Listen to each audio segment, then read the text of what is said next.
ਵਾਹਿਗੁਰੂ ਜੀ ਕਾ ਖਾਲਸਾ, ਵਾਹਿਗੁਰੂ ਜੀ ਕੀ ਫਤਿਹ ਜੀ। ਸਾਰੇ ਵੀਰਾਂ ਭੈਣਾਂ ਨੂੰ ਸਵਾਗਤ ਹੈ ਜੀ ਆਪ ਜੀ ਦਾ ਸਾਰਿਆਂ ਦਾ ਆਨਲਾਈਨ ਗੁਰਮਤਿ ਕਲਾਸ ਵਿੱਚ।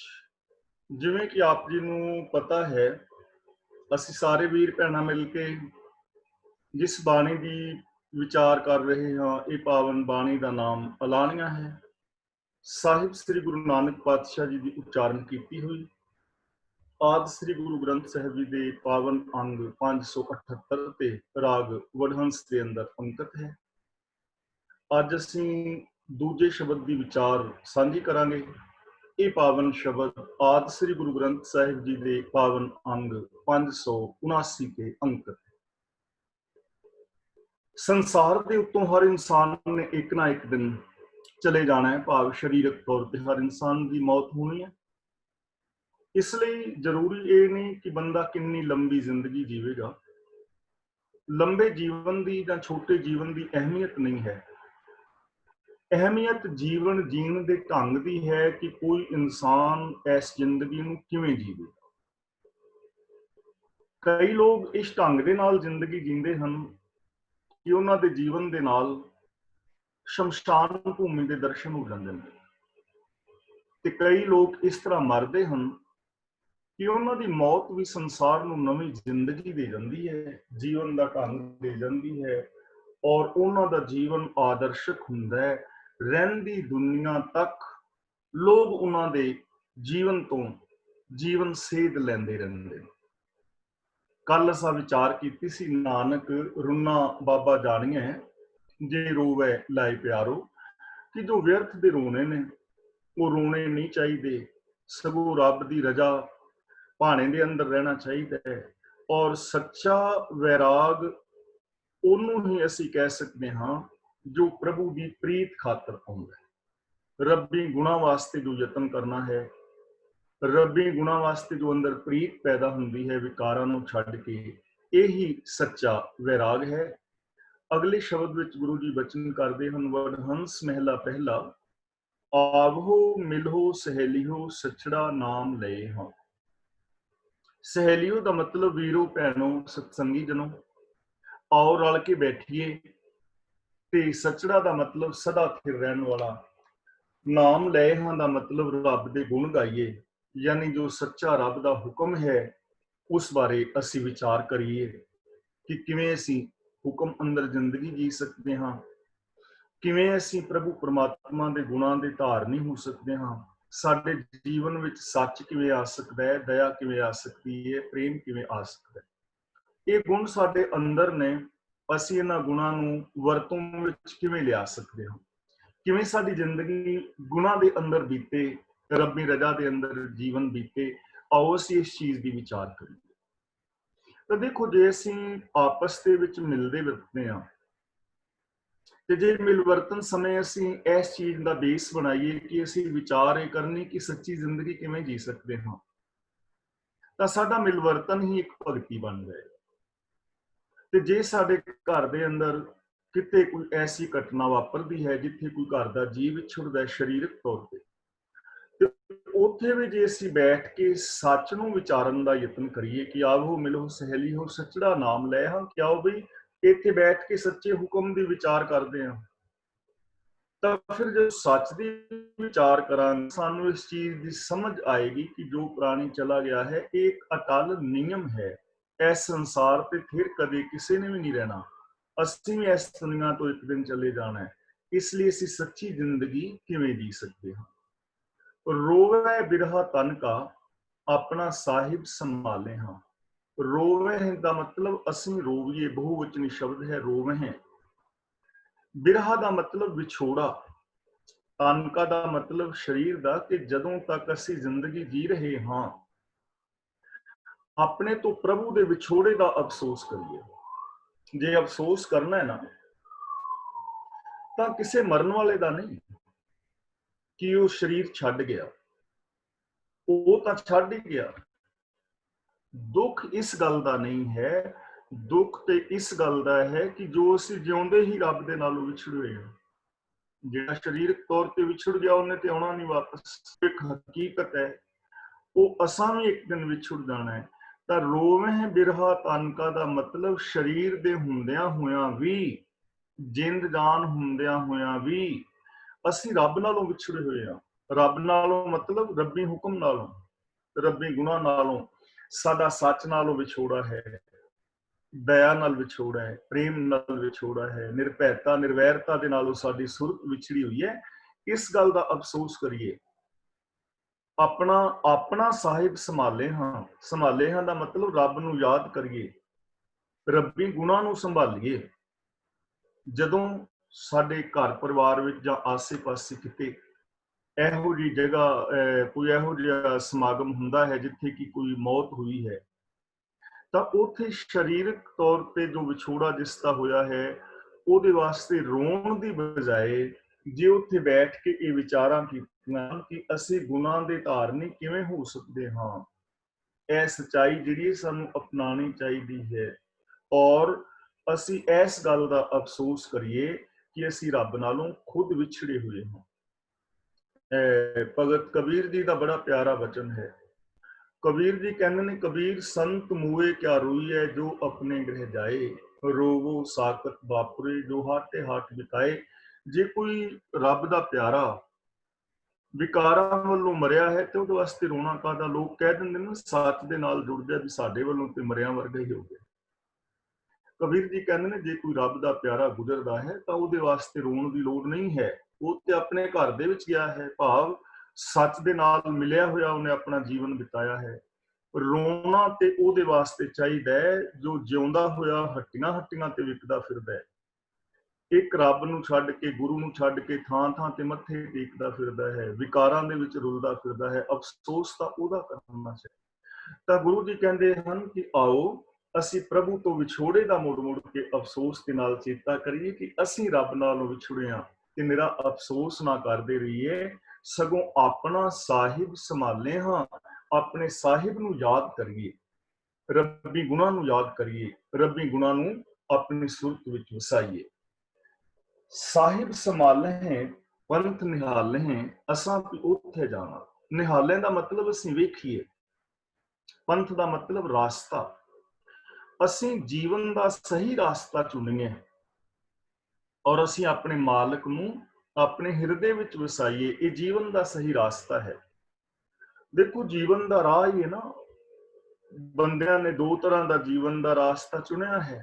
ਇੱਕ ਉਹ ਨੇ ਜੋ ਈਰਖਾ, ਨਿੰਦਾ, ਦਵੇਸ਼, ਵੈਰ ਵਿਰੋਧ ਵਾਲੀ ਜ਼ਿੰਦਗੀ ਚੁਣਦੇ ਨੇ, ਐਸਾ ਜੀਵਨ ਜੀਂਦੇ ਨੇ। ਕੁਛ ਲੋਕ ਇਸ ਦੁਨੀਆ ਵਿੱਚ ਉਹ ਨੇ ਜੋ ਸੱਤ, ਸੰਤੋਖ, ਦਇਆ, ਧਰਮ, ਧੀਰਜ ਆਦਿਕ ਦੇ ਰਾਸਤੇ ਨੂੰ ਚੁਣਦੇ ਨੇ ਕਿ ਮੈਂ ਐਸੀ ਜ਼ਿੰਦਗੀ ਜੀਣੀ ਹੈ। ਤਾਂ ਇਹਨਾਂ ਦੇ ਵਿੱਚ ਹੁਣ ਕਿਹੜਾ ਰਾਹ ਰੱਬ ਵੱਲ ਜਾਂਦਾ ਹੈ? ਸੱਚ ਦਾ ਰਾਹ।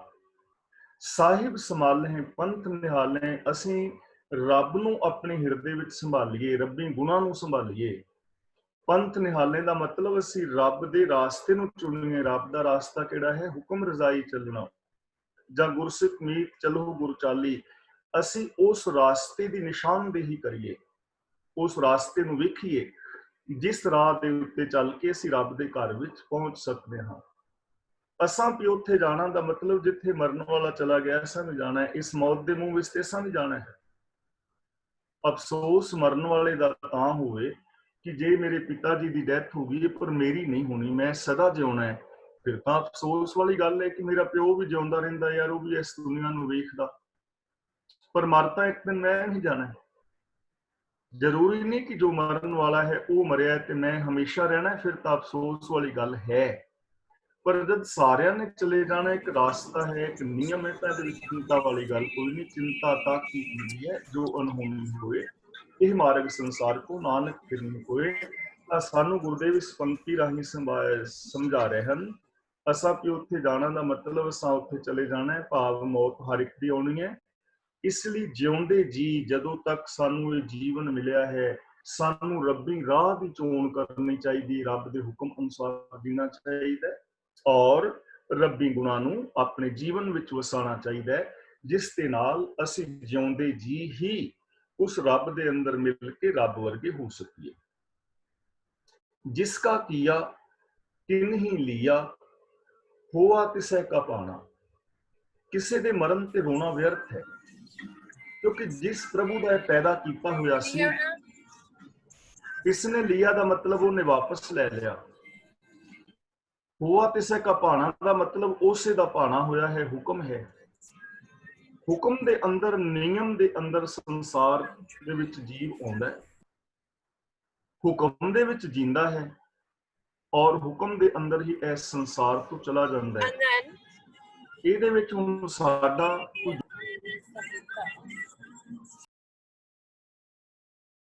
पातशाह जी सानू समझा रहे हैं कि जिसका किया तिन ही लिया, जिन्हें पैदा किया सी उन्हें वापस ले लिया।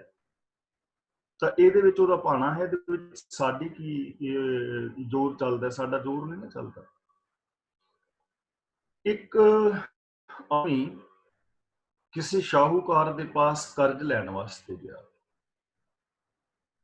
ਤੇ ਕਰਜ਼ ਲੈਣ ਵਾਸਤੇ ਜਦ ਗਿਆ ਤੇ ਉਹਨੇ ਵੇਖਿਆ ਵੀ ਕਿਤੋਂ ਰੋਣ ਦੀ ਆਵਾਜ਼ ਆ ਰਹੀ ਸੀ ਉਸ ਪਿੰਡ ਦੇ ਵਿੱਚ। ਸ਼ਾਹੂਕਾਰ ਵੀ ਉਹਦੇ ਘਰ ਸੀ, ਸ਼ਾਹੂਕਾਰ ਉਹਦੇ ਘਰ ਗਿਆ ਸੀ ਤੇ ਉਹਨੇ ਸ਼ਾਹੂਕਾਰ ਤੋਂ ਕਰਜ਼ ਮੰਗਿਆ ਸੀ ਕਿ ਮੈਨੂੰ ਕੁਝ ਪੈਸੇ ਚਾਹੀਦੇ ਨੇ, ਔਰ ਉੱਥੇ ਰੋਣ ਦੀ ਆਵਾਜ਼ ਆ ਰਹੀ ਸੀ। ਅਗਲੇ ਦਿਨ ਉਹ ਬੰਦਾ ਸ਼ਾਹੂਕਾਰ ਦੀ ਦੁਕਾਨ ਤੇ ਗਿਆ, ਕਰਜ਼ ਲੈਣਾ ਸੀ, ਕਹਿਣ ਲੱਗਾ ਵੀ ਮੈਨੂੰ ਕੁਝ ਪੈਸੇ ਚਾਹੀਦੇ ਨੇ ਉਧਾਰ।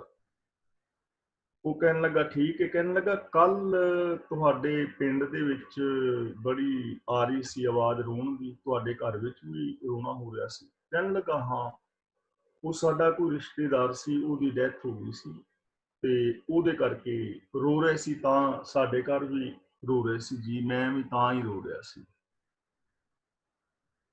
ਉਹ ਮੁਨੀਮ ਉਹਦਾ ਪੈਸੇ ਦੇਣ ਲੱਗਾ ਤੇ ਕਹਿੰਦੇ ਨੇ ਸ਼ਾਹੂਕਾਰ ਨੇ ਮੁਨੀਮ ਨੂੰ ਰੋਕ ਦਿੱਤਾ ਵੀ ਇਹਨੂੰ ਪੈਸੇ ਨਾ ਦੇ, ਨਾ ਦੇ।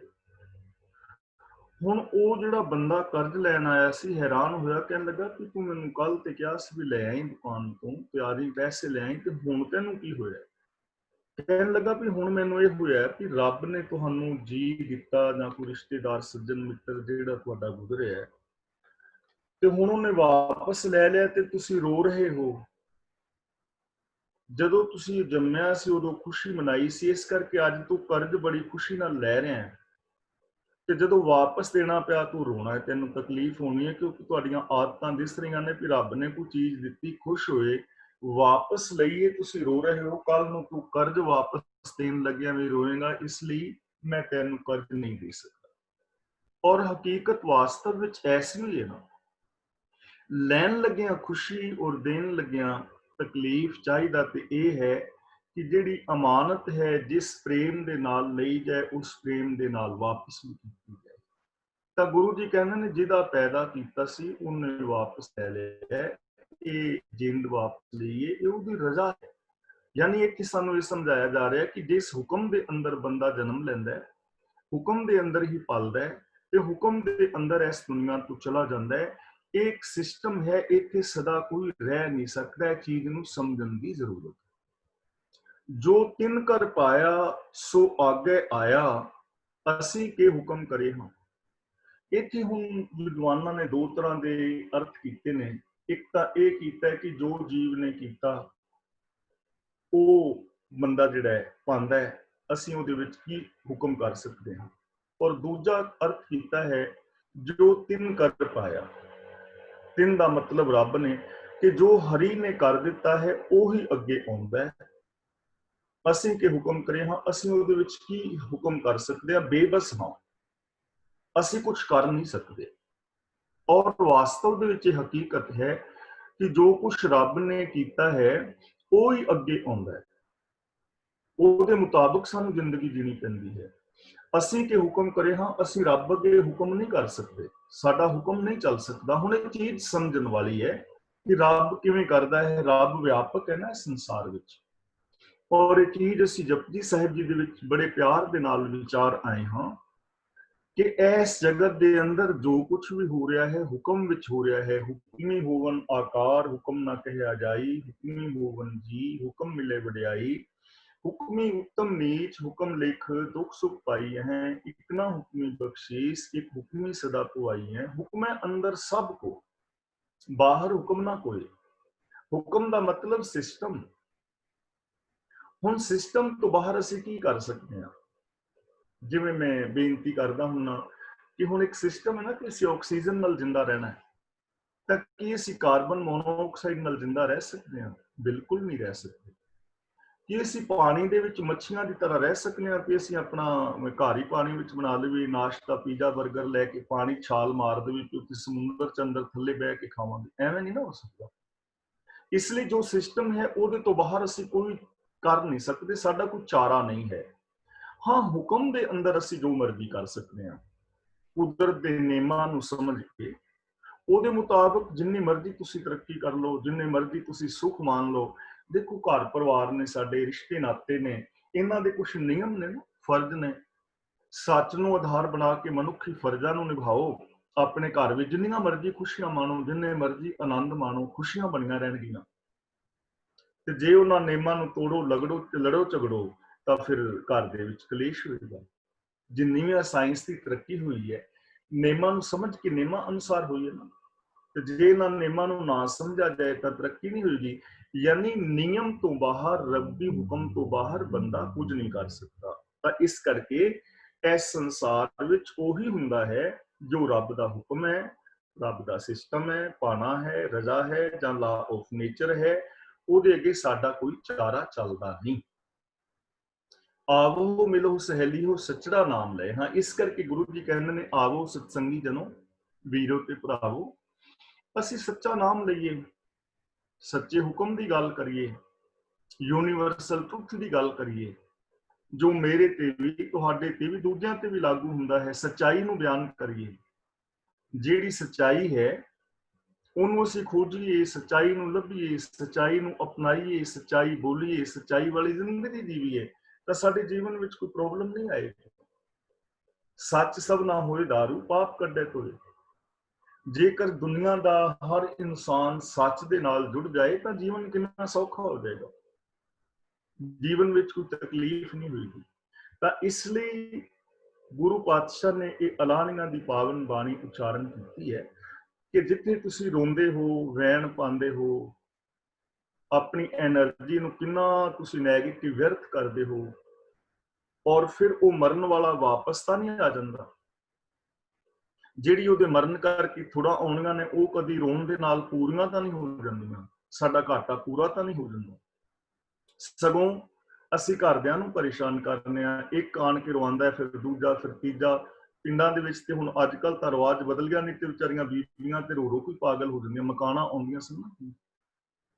ਤਾਂ ਚਾਹੀਦਾ ਹੈ ਇਹ ਹੈ ਕਿ ਇਹਦੀ ਬਜਾਏ, ਦੇਖੋ ਹੈ ਤੇ ਉਹ ਵੀ ਸਾਡਾ ਇੱਕ ਦੁੱਖ ਪ੍ਰਗਟ ਕਰਨ ਦਾ ਸਾਧਨ, ਪਰ ਇਹਦੀ ਬਜਾਏ ਜੇਕਰ ਅਸੀਂ ਇਹ ਗੁਰਬਾਣੀ ਨੂੰ ਅਪਣਾਈਏ, ਜੇ ਅਸੀਂ ਉੱਥੇ ਬੈਠ ਕੇ ਇਹ ਵਿਚਾਰ ਕਰੀਏ, ਤਾਂ ਬਿਨਾਂ ਸ਼ੱਕ ਤੋਂ ਮਰਨ ਵਾਲੇ ਨੇ ਵਾਪਸ ਫਿਰ ਵੀ ਨਹੀਂ ਆਉਣਾ। ਲੇਕਿਨ ਸਾਨੂੰ ਸੱਚਾਈ ਦਾ ਪਤਾ ਲੱਗ ਜਾਏਗਾ, ਸਬਰ ਆ ਜਾਏਗਾ। ਦੂਜੇ ਨੰਬਰ ਤੇ ਸਾਨੂੰ ਜੀਵਨ ਜੀਣ ਦਾ ਢੰਗ ਆ ਜਾਏਗਾ। ਤੀਜੇ ਨੰਬਰ ਤੇ ਅਸੀਂ ਉਹਨਾਂ ਦੀ ਕੁਛ ਹੈਲਪ ਕਰ ਸਕਾਂਗੇ। ਚੌਥੇ ਨੰਬਰ ਤੇ ਉਹਨਾਂ ਦੇ ਅੰਦਰ ਵਿਲ ਪਾਵਰ ਆਏਗੀ, ਉਹਨਾਂ ਨੂੰ ਸੱਚਾਈ ਦਾ ਗਿਆਨ ਹੋਏਗਾ, ਔਰ ਅਸੀਂ ਸੱਚ ਨੂੰ ਅਪਣਾ ਕੇ ਆਪਣੇ ਜੀਵਨ ਨੂੰ ਸੁਖਾਲਿਆ ਕਰ ਸਕਾਂਗੇ, ਔਰ ਜਿਹੜੇ ਜਾਣ ਵਾਲੇ ਦੇ ਘਾਟੇ ਪਏ ਨੇ ਅਸੀਂ ਉਹਨਾਂ ਨੂੰ ਪੂਰੀਆਂ ਕਰ ਸਕਾਂਗੇ। ਅਗਲਾ ਵਚਨ ਕਰਦੇ ਨੇ, ਮਰਨ ਨਾ ਮੰਦਾ ਲੋਕਾ ਆਖੀਐ, ਜੇ ਮਰ ਜਾਣੈ ਐਸਾ ਕੋਈ। ਇਹਨੂੰ ਲੋਕਾਂ ਬਿੰਦੀ ਲਾ ਕੇ ਨਹੀਂ ਪੜਨਾ, ਲੋਕਾ। ਹੇ ਲੋਕੋ, ਜਿਵੇਂ ਬੁਰਾ ਇੱਕ ਦੇਹ ਬੁਝਾਈ ਕਿ ਹੇ ਗੁਰੂ ਜੀ ਮੈਨੂੰ ਇੱਕ ਸਿੱਖਿਆ ਦਿਓ, ਇੱਥੇ ਸੰਬੋਧਨ ਹੈ ਲੋਕਾ। ਮਰਨ ਨਾ ਮੰਦਾ ਲੋਕਾ ਆਖੀਐ, ਜੇ ਮਰ ਜਾਣੈ ਐਸਾ ਕੋਈ। ਐਸਾ ਦਾ ਮਤਲਬ ਅਜੇ ਹੀ ਕਿ ਹੇ ਲੋਕੋ, ਮੌਤ ਨੂੰ ਮਾੜਾ ਨਾ ਕਹੋ। ਮੌਤ ਮਾੜੀ ਨਹੀਂ ਹੈ, ਪਰ ਕਦੋਂ, ਜੇ ਮਰ ਜਾਣੈ ਐਸਾ ਕੋਈ, ਜੇ ਕੋਈ ਮਨੁੱਖ ਇਸ ਤਰੀਕੇ ਦੇ ਨਾਲ ਮਰਨਾ ਜਾਣਦਾ ਹੋ, ਜੇ ਕਿਸੇ ਨੂੰ ਮੌਤ ਦਾ ਪਤਾ ਹੋਵੇ, ਤੇ ਉਹ ਮਰਨਾ ਕੀ ਹੈ? ਉਹ ਮਰਨਾ ਜੋ ਜੀਵਤ ਮਰਨਾ ਜਾਣੈ। ਜਿਹੜਾ ਜੀਵਤ ਭਾਵ ਤੋਂ ਮਰ ਜਾਂਦਾ ਹੈ, ਭਾਵ ਜਿਉਂਦੇ ਜੀ ਜਿਹੜਾ ਵਿਕਾਰਾਂ ਵੱਲੋਂ ਆਪਣੇ ਆਪ ਨੂੰ ਮਾਰ ਲੈਂਦਾ ਹੈ, ਜਿਉਂਦੇ ਜੀ ਜਿਹੜਾ ਆਪਣੇ ਹੰਕਾਰ ਨੂੰ ਮਾਰ ਲੈਂਦਾ ਹੈ, ਆਪਣੇ ਅੰਦਰੋਂ ਲੋਭ ਨੂੰ ਮਾਰ ਲੈਂਦਾ ਹੈ, ਆਪਣੇ ਅੰਦਰੋਂ ਵਿਕਾਰਾਂ ਨੂੰ ਮਾਰ ਕੇ ਫਿਰ ਜਿਉਂਦਾ ਹੈ, ਇਹ ਮੌਤ ਬਹੁਤ ਚੰਗੀ ਹੈ। ਤੇ ਜੇ ਕੋਈ ਐਸਾ ਇਨਸਾਨ ਜਿਹੜਾ ਵਿਕਾਰਾਂ ਵੱਲੋਂ ਮਰ ਕੇ ਜੀਵੇ, जिन्हें अपनी मत नूं छड्ड के गुरु की मत मुताबिक जिंदगी जीवी है, जिन्हें झूठ फरेब नूं छड्ड के सच अनुसार जिंदगी जीवी है, जदों वो बंदा जीवन जी रहा हुंदा है उदों लोकी उहनूं मान आदर और सत्कार देंदे ने, क्योंकि उसकी समाज नूं कोई बहुत वड्डी देन हुंदी है। ते जदों ऐसा बंदा शरीरक तौर ते मर जांदा है ना, ਉਦੋਂ ਵੀ ਲੋਕ ਉਹਨੂੰ ਮਾਣ ਆਦਰ ਸਤਿਕਾਰ ਦਿੰਦੇ ਨੇ, ਤੇ ਉਹਦੇ ਮਰਨ ਤੋਂ ਬਾਅਦ ਵੀ ਉਹਦੀਆਂ ਸਿੱਖਿਆਵਾਂ ਤੋਂ ਲੋਕ ਜੀਵਨ ਸਿੱਖਦੇ ਰਹਿੰਦੇ ਨੇ। ਹੁਣ ਇਹ ਦੋਵੇਂ ਚੀਜ਼ਾਂ ਚਾਰ ਚੁਫੇਰੇ ਅਸੀਂ ਵੇਖ ਸਕਦੇ ਹਾਂ, ਧਾਰਮਿਕ ਜਗਤ ਵਿੱਚ ਵੀ ਤੇ ਆਮ ਦੁਨੀਆ ਦੇ ਵਿੱਚ ਵੀ। ਧਾਰਮਿਕ ਦੁਨੀਆ ਦੇ ਵਿੱਚ ਅਸੀਂ ਵੇਖੀਏ 10 ਗੁਰੂ ਸਾਹਿਬਾਨ ਸਰੀਰ ਕਰਕੇ ਜਦੋਂ ਤੱਕ ਇਸ ਦੁਨੀਆ ਵਿੱਚ ਸਨ, ਇਸ ਦੁਨੀਆ ਵਿੱਚ ਮਾਣ ਆਦਰ ਮਿਲਿਆ। ਅੱਜ ਗੁਰੂ ਸਾਹਿਬਾਨ ਸਰੀਰ ਕਰਕੇ ਨਹੀਂ, ਗੁਰੂ ਦੀ ਜੋਤ ਕਰਕੇ ਗੁਰੂ ਗ੍ਰੰਥ ਸਾਹਿਬ ਵਿੱਚ ਨੇ, ਤਾਂ ਕਿ ਅੱਜ ਉਹਨਾਂ ਨੂੰ ਮਾਣ ਆਦਰ ਨਹੀਂ, ਅੱਜ ਵੀ ਮਾਣ ਆਦਰ।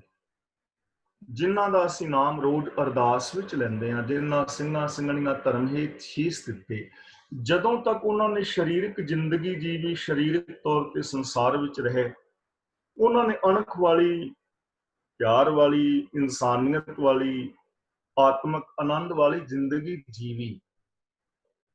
ਉਹਨਾਂ ਨੂੰ ਮਾਣ ਆਦਰ ਸਤਿਕਾਰ ਮਿਲਿਆ।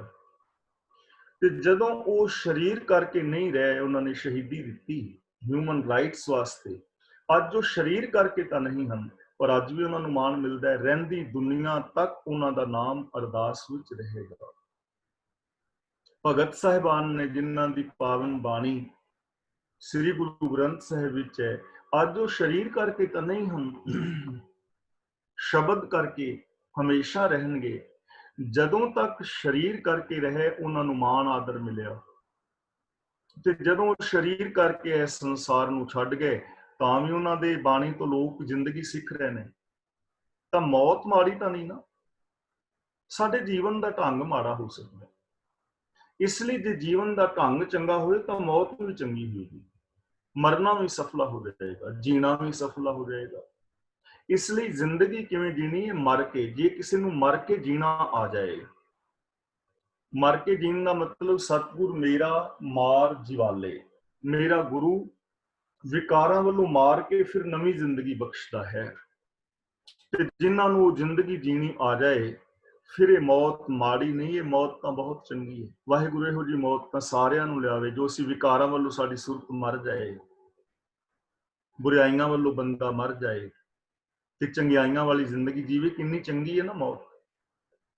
ਤੇ ਜਦੋਂ ਬੰਦਾ ਵਿਕਾਰਾਂ ਵਾਲੀ ਮੌਤ ਮਰ ਜਾਏਗਾ, ਵਿਕਾਰਾਂ ਵਾਲੀ ਮੌਤ ਵੱਲੋਂ ਮਰ ਜਾਏਗਾ, ਕੇਵਲ ਸੱਚ ਵਾਲੀ ਜ਼ਿੰਦਗੀ ਜੀਵੇਗਾ, ਤੇ ਉਹ ਬੰਦਾ ਜਦੋਂ ਸਰੀਰ ਕਰਕੇ ਵੀ ਇਸ ਸੰਸਾਰ ਨੂੰ ਛੱਡੇਗਾ, ਨਾ ਤਾਂ ਉਹਨੂੰ ਸੰਸਾਰ ਛੱਡਣ ਦਾ ਅਫਸੋਸ ਹੋਣਾ ਹੈ, ਤੇ ਉਹਦੇ ਪਿੱਛੇ ਵੀ ਲੋਕ ਉਹਦੇ ਤੋਂ ਜ਼ਿੰਦਗੀ ਜੀਂਦੇ ਰਹਿਣਗੇ, ਉਹ ਤੋਂ ਜੀਵਨ ਸਿੱਖਦੇ ਰਹਿਣਗੇ।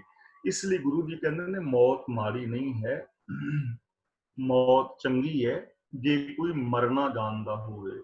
ਅਗਲਾ ਬਚਨ ਕਰਦੇ ਨੇ, ਸੇਵਿਓ ਸਾਹਿਬ ਸਮਰਤ ਆਪਣਾ, ਪੰਥ ਸੁਹੇਲਾ ਆਗੇ ਹੋਏ। ਉਹ ਤਰੀਕਾ ਕਿਹੜਾ ਹੈ ਮੌਤ ਵਾਲਾ? ਕਿ ਆਪਣੇ ਸਰਬ ਸ਼ਕਤੀਮਾਨ ਪਿਆਰੇ ਰੱਬ ਨੂੰ ਯਾਦ ਰੱਖੋ। ਸੇਵਿਓ ਦਾ ਮਤਲਬ ਸੇਵੋ, ਸੇਵਾ ਕਰੋ, ਮਤਲਬ ਹੁਕਮ ਵਿੱਚ ਤੁਰੋ। ਸੇਵਿਓ ਦਾ ਮਤਲਬ ਰੱਬੀ ਹੁਕਮ ਦੇ ਵਿੱਚ ਜ਼ਿੰਦਗੀ ਜੀਓ। ਜਿਵੇਂ 6 ਅਸੀਂ ਕਰਮ ਬੜੀ ਵਾਰੀ ਗਿਣੇ ਨੇ। ਅੱਖਾਂ ਦੇ ਨਾਲ ਗੁਰਬਾਣੀ ਮੁਤਾਬਕ ਆਪਣਾ ਨਜ਼ਰੀਆ ਬਣਾਓ, ਕੰਨਾਂ ਨਾਲ ਸੱਚ ਸੁਣੋ, ਜ਼ਬਾਨ ਨਾਲ ਸੱਚੇ ਪਿਆਰੇ ਮਿੱਠੇ ਬੋਲ ਬੋਲੋ, ਹੱਥਾਂ ਨਾਲ ਗੁਰੂ ਆਸ਼ੇ ਅਨੁਸਾਰ ਕਿਰਤ ਕਰੋ, ਪੈਰਾਂ ਨਾਲ ਧਰਮ ਦੇ ਰਾਹਾਂ ਤੇ ਤੁਰੋ, ਮਨ ਕਰਕੇ ਸੱਚ ਬਾਰੇ ਸੋਚੋ। ਇਸੇ ਨੂੰ ਕਹਿੰਦੇ ਨੇ ਰੱਬ ਨੂੰ ਸੇਵਨਾ, ਰੱਬ ਦੇ ਹੁਕਮ ਵਿੱਚ ਤੁਰਨਾ। ਸੇਵਿਓ ਸਾਹਿਬ ਸਮਰਥ ਆਪਣਾ। ਸਮਰਥ ਦਾ ਮਤਲਬ ਸਰਬ ਸ਼ਕਤੀਮਾਨ, ਜੋ ਹਰ ਕਾਰਜ ਕਰਨ ਦੇ ਸਮਰੱਥ ਹੈ। ਉਹਦੀ ਰਜ਼ਾ ਵਿੱਚ ਤੁਰੋ, ਉਹਦੇ ਗੁਣਾਂ ਨੂੰ ਯਾਦ ਰੱਖੋ। ਤੇ ਯਾਦ ਰੱਖਣਾ, ਉਹ ਰੱਬ ਬਾਹਰ ਨਹੀਂ ਹੈ, ਉਹ ਸਰਬ ਸ਼ਕਤੀਮਾਨ ਤੁਹਾਡੇ ਅੰਦਰ ਹੈ, ਉਹ ਮੇਰੇ ਅੰਦਰ ਹੈ। ਘਟ ਘਟ ਮੈਂ ਹਰ ਜੂ ਬਸੈ। ਉਹਨੂੰ ਯਾਦ ਕਰੋ, ਉਹਨੂੰ ਜਾਣੋ।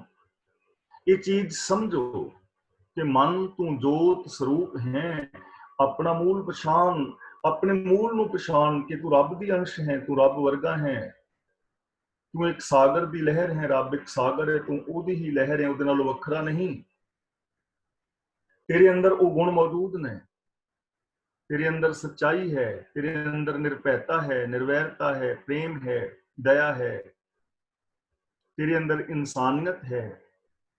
इन्हां चीज़ां नूं संभाल, उन्होंने याद कर। तेरे अंदर बहुत वड्डी ताकत है, तू ऐसी जिंदगी जी सकता है, तू विकारां ते काबू पा सकता है, पशु बिरतियां नूं अपने अंदरों खत्म कर सकता है, इंसानियत वाली जिंदगी जी सकता है, अपने घर परिवार में सुख शांति कायम कर सकता है, इस समाज नूं तू बदल सकता है, अपने आपे नूं तू बदल सकता है। जे तू ऐसी जिंदगी जीवे सेव हो साहिब समृत अपना, जे सर्व शक्तिमान प्रभु दे रजा हुक्म दे विच तुसी तुरो जीवन जीवो, ਤਾਂ ਫਿਰ ਕੀ ਹੋਏਗਾ? ਪੰਥ ਸੁਹੇਲਾ ਆਗੇ ਹੋਏ। आगे का मतलब भविख के अंदर जीवन सफर, पंथ सुहेला हो जाएगा, सौखा हो जाएगा, जीवन सफर, जीवन जीना सौखा हो जाएगा। गुरु जी की पावन बाणी असीं रोज पढ़ते हैं ना, सुहेला साहिब, इहा खाट चलो हरलाहा आगे बसन सुहेला। इहा का मतलब इत्थे वर्तमान विच, जे वर्तमान विच गुणा का लाहा खट्टोगे, सच्ची जिंदगी जीवोगे, प्यार वाले बोल बोलोगे, तो आगे बसन भविख के अंदर रहना सौखा हो जाएगा। ਅੱਜ ਜੇ ਤੁਸੀਂ ਪਿਓ ਪੁੱਤਰ ਨੂੰ, ਸੱਸ ਜਾਂ ਪਤੀ ਪਤਨੀ ਜਾਂ ਮਾਂ ਬਾਪ ਜੋ ਵੀ ਪਰਿਵਾਰ ਵਿੱਚ ਹੈ ਹੋ, ਅੱਜ ਬੜੇ ਪਿਆਰ ਦੇ ਨਾਲ ਸਾਰਾ ਦਿਨ ਰਹੇ, ਬੜੇ ਪਿਆਰ ਦੇ ਨਾਲ ਭੋਜਨ ਪਦਾਰਥ ਛਕਿਆ, ਇੱਕ ਦੂਜੇ ਦਾ ਮਾਣ ਆਦਰ ਸਤਿਕਾਰ ਕਰਕੇ, ਔਰ ਇਸ ਤਰ੍ਹਾਂ ਆਪਨੇ ਰਾਤ ਨੂੰ ਆਰਾਮ ਕੀਤਾ, ਤਾਂ ਸਵੇਰੇ ਉੱਠਦਿਆਂ ਇੱਕ ਦੂਜੇ ਨਾਲ ਪਿਆਰ ਨਾਲ ਹੀ ਬੋਲੋਗੇ, ਅਗਲਾ ਦਿਨ ਸੁਹਾਵਣਾ ਹੋ ਗਿਆ ਨਾ। ਤੇ ਜੇ ਰਾਤ ਨੂੰ ਅਸੀਂ ਸਾਰਾ ਟੱਬਰ ਜੁੱਤੀਓ ਜੁੱਤੀ ਹੋ ਕੇ ਸੁੱਤੇ ਹਾਂ, ਲੜ ਝਗੜ ਕੇ ਸੁੱਤੇ ਆ, ਤੇ ਸਵੇਰੇ ਫਿਰ ਇੱਕ ਦੂਜੇ ਨੂੰ ਚਾਹ ਥੋੜੀ ਪਿਆਣ ਲੱਗੇ ਆ, ਮੂੰਹ ਵੱਟੇ ਹੀ ਹੋਣੇ ਨੇ। ਇਸੇ ਨੂੰ ਕਹਿੰਦੇ ਨੇ ਅਗਲਾ ਸਮਾਂ। ਇਹਾਂ ਖਾਟ ਚਲੋ ਹਰਲਾਹਾ ਆਗੇ ਬਸਨ ਸੁਹੇਲਾ। ਇਹਾਂ ਦਾ ਮਤਲਬ ਵਰਤਮਾਨ ਵਿੱਚ ਜੇ ਤੁਸੀਂ ਪਿਆਰ ਮੁਹੱਬਤ ਵਾਲੀ ਜ਼ਿੰਦਗੀ ਜੀ ਰਹੇ ਹੋ, ਗੁਣਾਂ ਵਾਲੀ ਜ਼ਿੰਦਗੀ ਜੀ ਰਹੇ ਹੋ, ਰੱਬ ਯਾਦ ਹੈ, ਰੱਬੀ ਰਜ਼ਾ ਵਿੱਚ ਚੱਲ ਰਹੇ ਹੋ, ਗੁਰਮਤਾਸ਼ੇ ਅਨੁਸਾਰ ਜ਼ਿੰਦਗੀ, ਤਾਂ ਅਗਲਾ ਸਮਾਂ ਸੁਹਾਵਣਾ ਹੋਏਗਾ, ਜੀਵਨ ਸਫਰ ਸੌਖਾ ਹੋ ਜਾਏਗਾ। ਇਸ ਲਈ ਗੁਰੂ ਜੀ ਕਹਿੰਦੇ ਨੇ ਜਦੋਂ ਕੋਈ ਐਸੀ ਘਟਨਾ ਘਟਦੀ ਹੈ ਤੇ ਉੱਥੇ ਬੈਠ ਕੇ ਇਹ ਚੀਜ਼ਾਂ ਸੋਚੋ, ਇਹ ਚੀਜ਼ਾਂ ਬੋਲੋ, ਇਹਨਾਂ ਬਾਰੇ ਵਿਚਾਰ ਕਰੋ, ਐਸੀ ਜ਼ਿੰਦਗੀ ਜੀਓ, ਤਾਂ ਸਾਡਾ ਜੀਵਨ ਸੌਖਾ ਹੋ ਸਕਦਾ। ਦੇਖੋ ਹੁਣ ਤੁਸੀਂ ਕਲਾਸ ਵਿੱਚ 2 ਵਜੇ ਤੋਂ ਲੈ ਕੇ 2:15 ਵਜੇ ਤੱਕ 15-20 ਮਿੰਟ ਕਹਾਣੀਆਂ ਸੁਣਾਉਂਦੇ, ਹੱਸਦੇ ਨਾ ਸਾਰੇ, ਖੁਸ਼ ਹੁੰਦੇ, ਤਾਂ ਦੂਜੇ ਦਿਨ ਚਾਹ ਹੁੰਦਾ ਨਾ ਕਿ ਪਹਿਲੋਂ ਜਾ ਕੇ ਕਹਾਣੀਆਂ ਸੁਣਾਉਣੀਆਂ ਨੇ ਜਾਂ ਸੁਣਨੀਆਂ ਨੇ, ਹੁੰਦਾ ਨਾ ਚਾਹ। ਤੇ ਜੇ ਇੱਥੇ 15-20 ਮਿੰਟ ਈਰਖਾ ਦਵੈਸ਼ ਵਾਲੀ, ਤੇ ਹੁਣ ਤੱਕ ਤੇ ਕਲਾਸ ਹੀ ਖਤਮ ਹੋ ਜਾਣੀ ਸੀ, ਨਹੀਂ ਸੀ ਨਾ ਹੋਣਾ। ਕਿਸੇ ਨੂੰ, ਸਾਰਿਆਂ ਨੂੰ ਚਾਹ ਹੁੰਦਾ ਕਿ ਅਸੀਂ ਚੱਲੀਏ।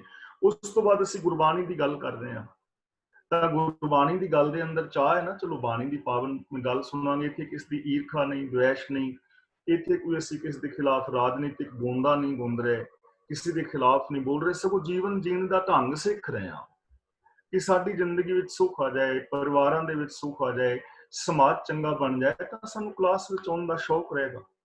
ਤੇ ਜੇ ਅਸੀਂ ਆਪਣੇ ਘਰ ਪਰਿਵਾਰ ਵਿੱਚ, ਸਮਾਜ ਅੰਦਰ ਜੇ ਐਸੀ ਜ਼ਿੰਦਗੀ ਜੀਵੀਏ, ਤਾਂ ਸਾਨੂੰ ਰਿਸ਼ਤੇਦਾਰਾਂ ਦੇ ਨਾਲ ਮਿਲਣ ਦਾ ਵੀ ਚਾਹ ਹੋਏਗਾ ਨਾ, ਤਾਂ ਕਿੰਨਾ ਸੌਖਾ ਸਾਡਾ ਜੀਵਨ ਹੋ ਸਕਦਾ ਹੈ।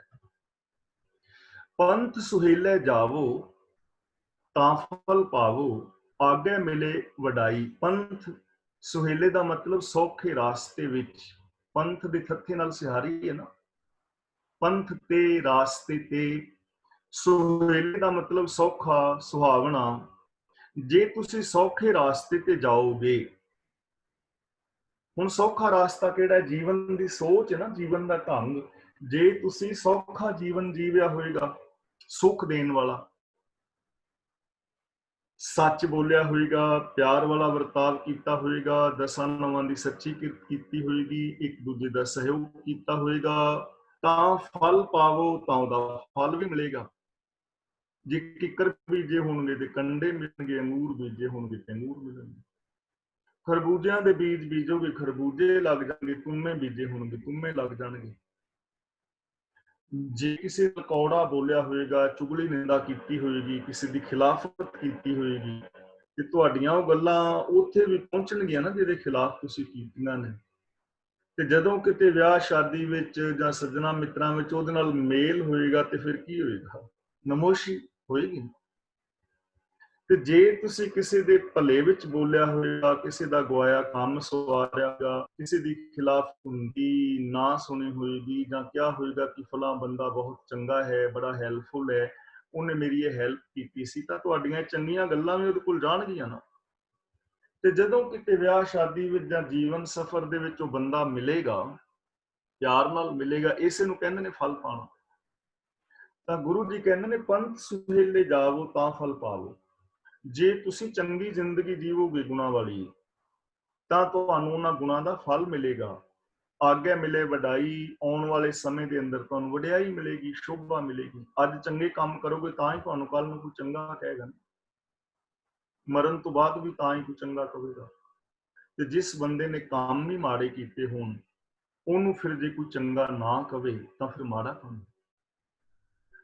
ਜੇ ਕਿਸੇ ਨੇ ਮਾੜੇ ਕੰਮ ਕੀਤੇ ਹੋਣ ਤੇ ਜੇ ਉਹਨੂੰ ਕੋਈ ਨਾ ਕਵੇ ਚੰਗਾ, ਤਾਂ ਫਿਰ ਸਾਨੂੰ ਆਸ ਨਹੀਂ ਰੱਖਣੀ ਚਾਹੀਦੀ ਕਿ ਮਾੜੇ ਕਰਮ ਕਰਨ ਤੋਂ ਬਾਅਦ ਸਾਨੂੰ ਕੋਈ ਚੰਗਾ ਕਰੇ। ਐਸਾ ਤਾਂ ਨਹੀਂ ਨਾ ਹੁੰਦਾ।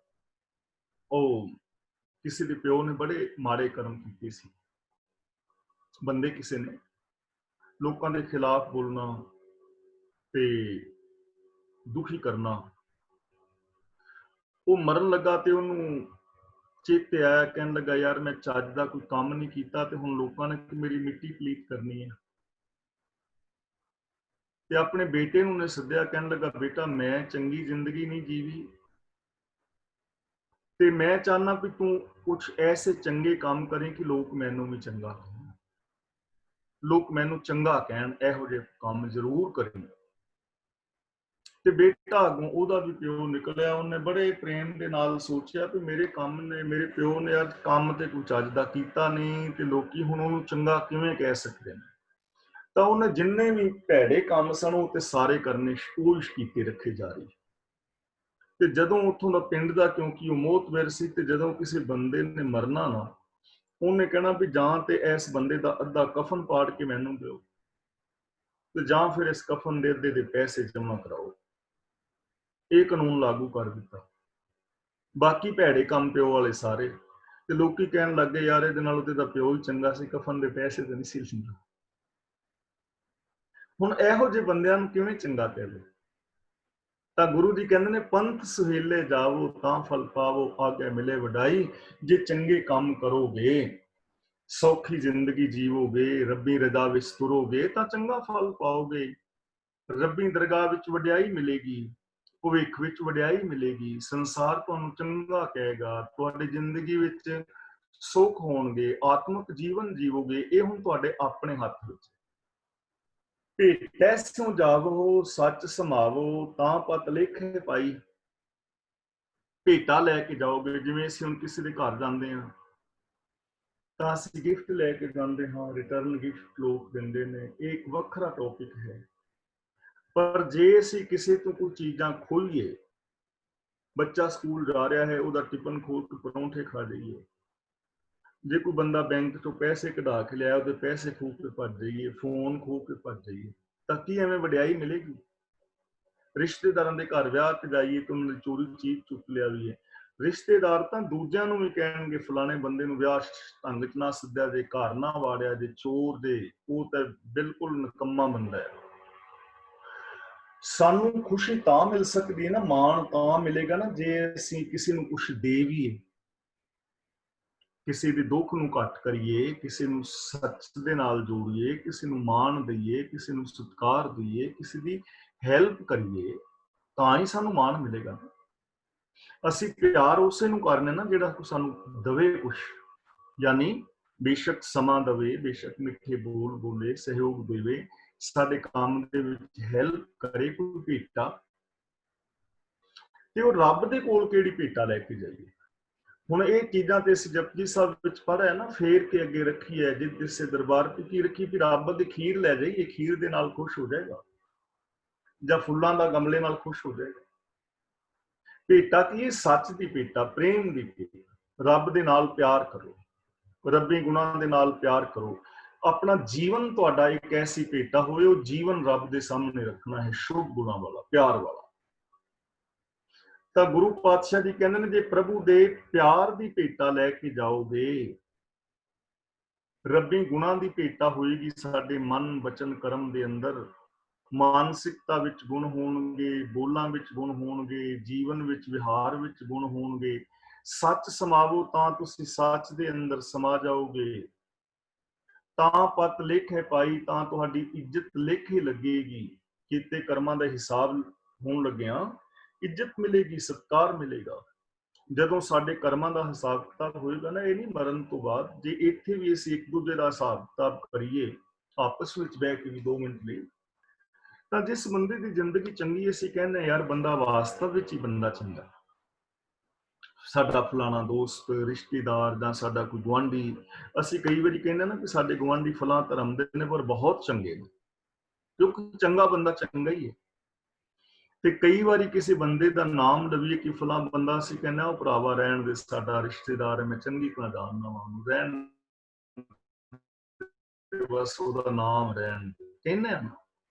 ਤਾਂ ਇਹ ਤਾਂ ਲੇਖਾ ਜੋਖਾ ਇਸ ਦੁਨੀਆ ਵਿੱਚ ਨਾਲ ਦੇ ਨਾਲ ਹੁੰਦਾ ਰਹਿੰਦਾ। ਜਦੋਂ ਵੀ ਯੂਨੀਵਰਸਲ ਟਰੁੱਥ ਦੇ ਬੇਸ ਨਾਲ ਕਿਸੇ ਦੇ ਜੀਵਨ ਨੂੰ ਪਰਖਿਆ ਜਾਏਗਾ, ਉੱਥੇ ਇੱਜ਼ਤ ਉਸੇ ਨੂੰ ਮਿਲੇਗੀ ਜਿਹਨੇ ਸੱਚੀ ਜ਼ਿੰਦਗੀ ਜੀਵੀ ਹੋਵੇਗੀ।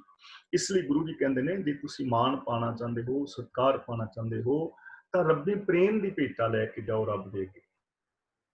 ਮਨੁੱਖਤਾ ਦੇ ਨਾਲ ਪਿਆਰ ਕਰੋ, ਸ਼ੁਭ ਗੁਣਾਂ ਦੇ ਨਾਲ ਪਿਆਰ ਕਰੋ, ਸੱਚ ਸਮਾਵੋ, ਫਿਰ ਤੁਸੀਂ ਰੱਬ ਦੇ ਅੰਦਰ ਸਮਾ ਕੇ ਰੱਬ ਵਰਗੇ ਹੋ ਜਾਓਗੇ। ਤੇ ਜਦੋਂ ਰੱਬ ਵਰਗੇ ਹੋ ਕੇ ਜੀਵੋਗੇ, ਤਾਂ ਪਤ ਲੇਖੇ ਪਾਈ, ਤਾਂ ਇੱਜ਼ਤ ਲੇਖੇ ਲੱਗ ਜਾਏਗੀ, ਮਾਣ ਮਿਲੇਗਾ, ਸਤਿਕਾਰ ਮਿਲੇਗਾ। ਮਹਿਲੀ ਜਾਏ ਪਾਵਹੁ, ਖਸਮੈ ਭਾਵਹੁ, ਰੰਗ ਸਿਉ ਰਲੀਆਂ ਮਾਣ। ਜਾਏ ਦਾ ਮਤਲਬ ਇੱਥੇ ਹੈ ਜਗ੍ਹਾ, ਮਹਿਲੀ ਦਾ ਮਤਲਬ ਹੈ ਰੱਬ ਦੀ ਹਜ਼ੂਰੀ ਵਿੱਚ। ਮਹਿਲੀ ਜਾਏ ਪਾਵਹੁ, ਰੱਬ ਦੀ ਹਜ਼ੂਰੀ ਵਿੱਚ ਥਾਂ ਮਿਲੇਗੀ। ਰੱਬ ਦੀ ਹਜ਼ੂਰੀ ਵਿੱਚ ਥਾਂ ਮਿਲੇਗੀ ਦਾ ਮਤਲਬ ਰੱਬ ਦੇ ਅੰਦਰ ਸਮਾ ਜਾਓਗੇ। ਤੇ ਰੱਬ ਕਿੱਥੇ ਹੈ? ਰੱਬ ਸਾਡੇ ਅੰਦਰ ਹੈ। ਰੱਬ ਸਾਰੇ ਸੰਸਾਰ ਵਿੱਚ ਹੈ, ਜਲ ਥਲ ਮਹੀਲ ਪੂਰਿਆ। ਰੱਬ ਕੀ ਹੈ? ਇੱਕ ਓੰਕਾਰ, ਉਹ ਇੱਕ ਫੈਲਿਆ ਹੋਇਆ ਹੈ। ਉਸ ਸਮੁੱਚਤਾ ਦੇ ਅੰਦਰ ਸਮਾ ਜਾਓਗੇ। ਰੱਬ ਦਾ ਨਾਮ ਕੀ ਹੈ? ਸਤਨਾਮ ਤੇਰਾ ਪਰਾ ਪੂਰਬਲਾ। ਸੱਚਾਈ ਰੱਬ ਦਾ ਨਾਮ ਹੈ ਨਾ। ਸੱਚਾਈ ਦੇ ਅੰਦਰ ਸਮਾ ਜਾਓਗੇ, ਰੱਬ ਦਾ ਰੂਪ ਹੋ ਜਾਓਗੇ। ਜਿਨ ਜਾਤਾ ਸੋ ਤਿਸ ਹੀ ਜਿਹਾ, ਭੇਦ ਨ ਜਾਣੋ ਮਾਨਸ ਤੇਹਾ। ਜਿਨੇ ਉਹਨੂੰ ਜਾਣ ਲਿਆ, ਜਾਣ ਪਹਿਚਾਨ ਬਣਾ ਲਈ, ਰੱਬ ਵਰਗਾ ਹੀ ਹੋ ਜਾਂਦਾ ਹੈ। ਜਿਉਂ ਜਲ ਮੈਂ ਜਲ ਆਏ ਖਟਾਨਾ। ਤਾਂ ਗੁਰੂ ਪਾਤਸ਼ਾਹ ਜੀ ਕਹਿੰਦੇ ਨੇ, ਰੱਬੀ ਦਰਗਾਹ ਵਿੱਚ ਥਾਂ ਪਾਓਗੇ, ਰੱਬੀ ਹਜ਼ੂਰੀ ਵਿੱਚ ਰੱਬ ਵਰਗੇ ਹੋ ਜਾਓਗੇ। ਖਸਮੈ ਭਾਵੋ, ਫਿਰ ਤੁਸੀਂ ਰੱਬ ਨੂੰ ਭਾਓਗੇ, ਰੱਬ ਨੂੰ ਪਿਆਰੇ ਚ ਲੱਗੋਗੇ। ਹੁਣ ਸਾਨੂੰ ਆਪਣੇ ਬੱਚਿਆਂ ਚੋਂ ਕਿਹੜਾ ਬੱਚਾ ਜ਼ਿਆਦਾ ਪਿਆਰਾ ਲੱਗਦਾ ਹੈ? ਮਾਂ-ਬਾਪ ਨੂੰ ਬੱਚੇ ਤਾਂ ਸਾਰੇ ਹੀ ਪਿਆਰੇ ਹੁੰਦੇ ਨੇ, ਪਰ ਜ਼ਿਆਦਾ ਪਿਆਰਾ ਚੰਗਾ ਕਿਹੜਾ ਲੱਗਦਾ? ਜਿਹੜਾ ਮਾਂ-ਬਾਪ ਦਾ ਹੁਕਮ ਮੰਨੇ, ਜਿਹੜਾ ਚੰਗੇ ਕੰਮ ਕਰੇ, ਚੰਗੇ ਨੰਬਰ ਲਿਆਵੇ, ਲੋਕਾਂ ਨਾਲ ਵਰਤਾਵ ਚੰਗਾ ਹੋਵੇ, ਵਿਹਾਰ ਚੰਗਾ ਹੋਵੇ।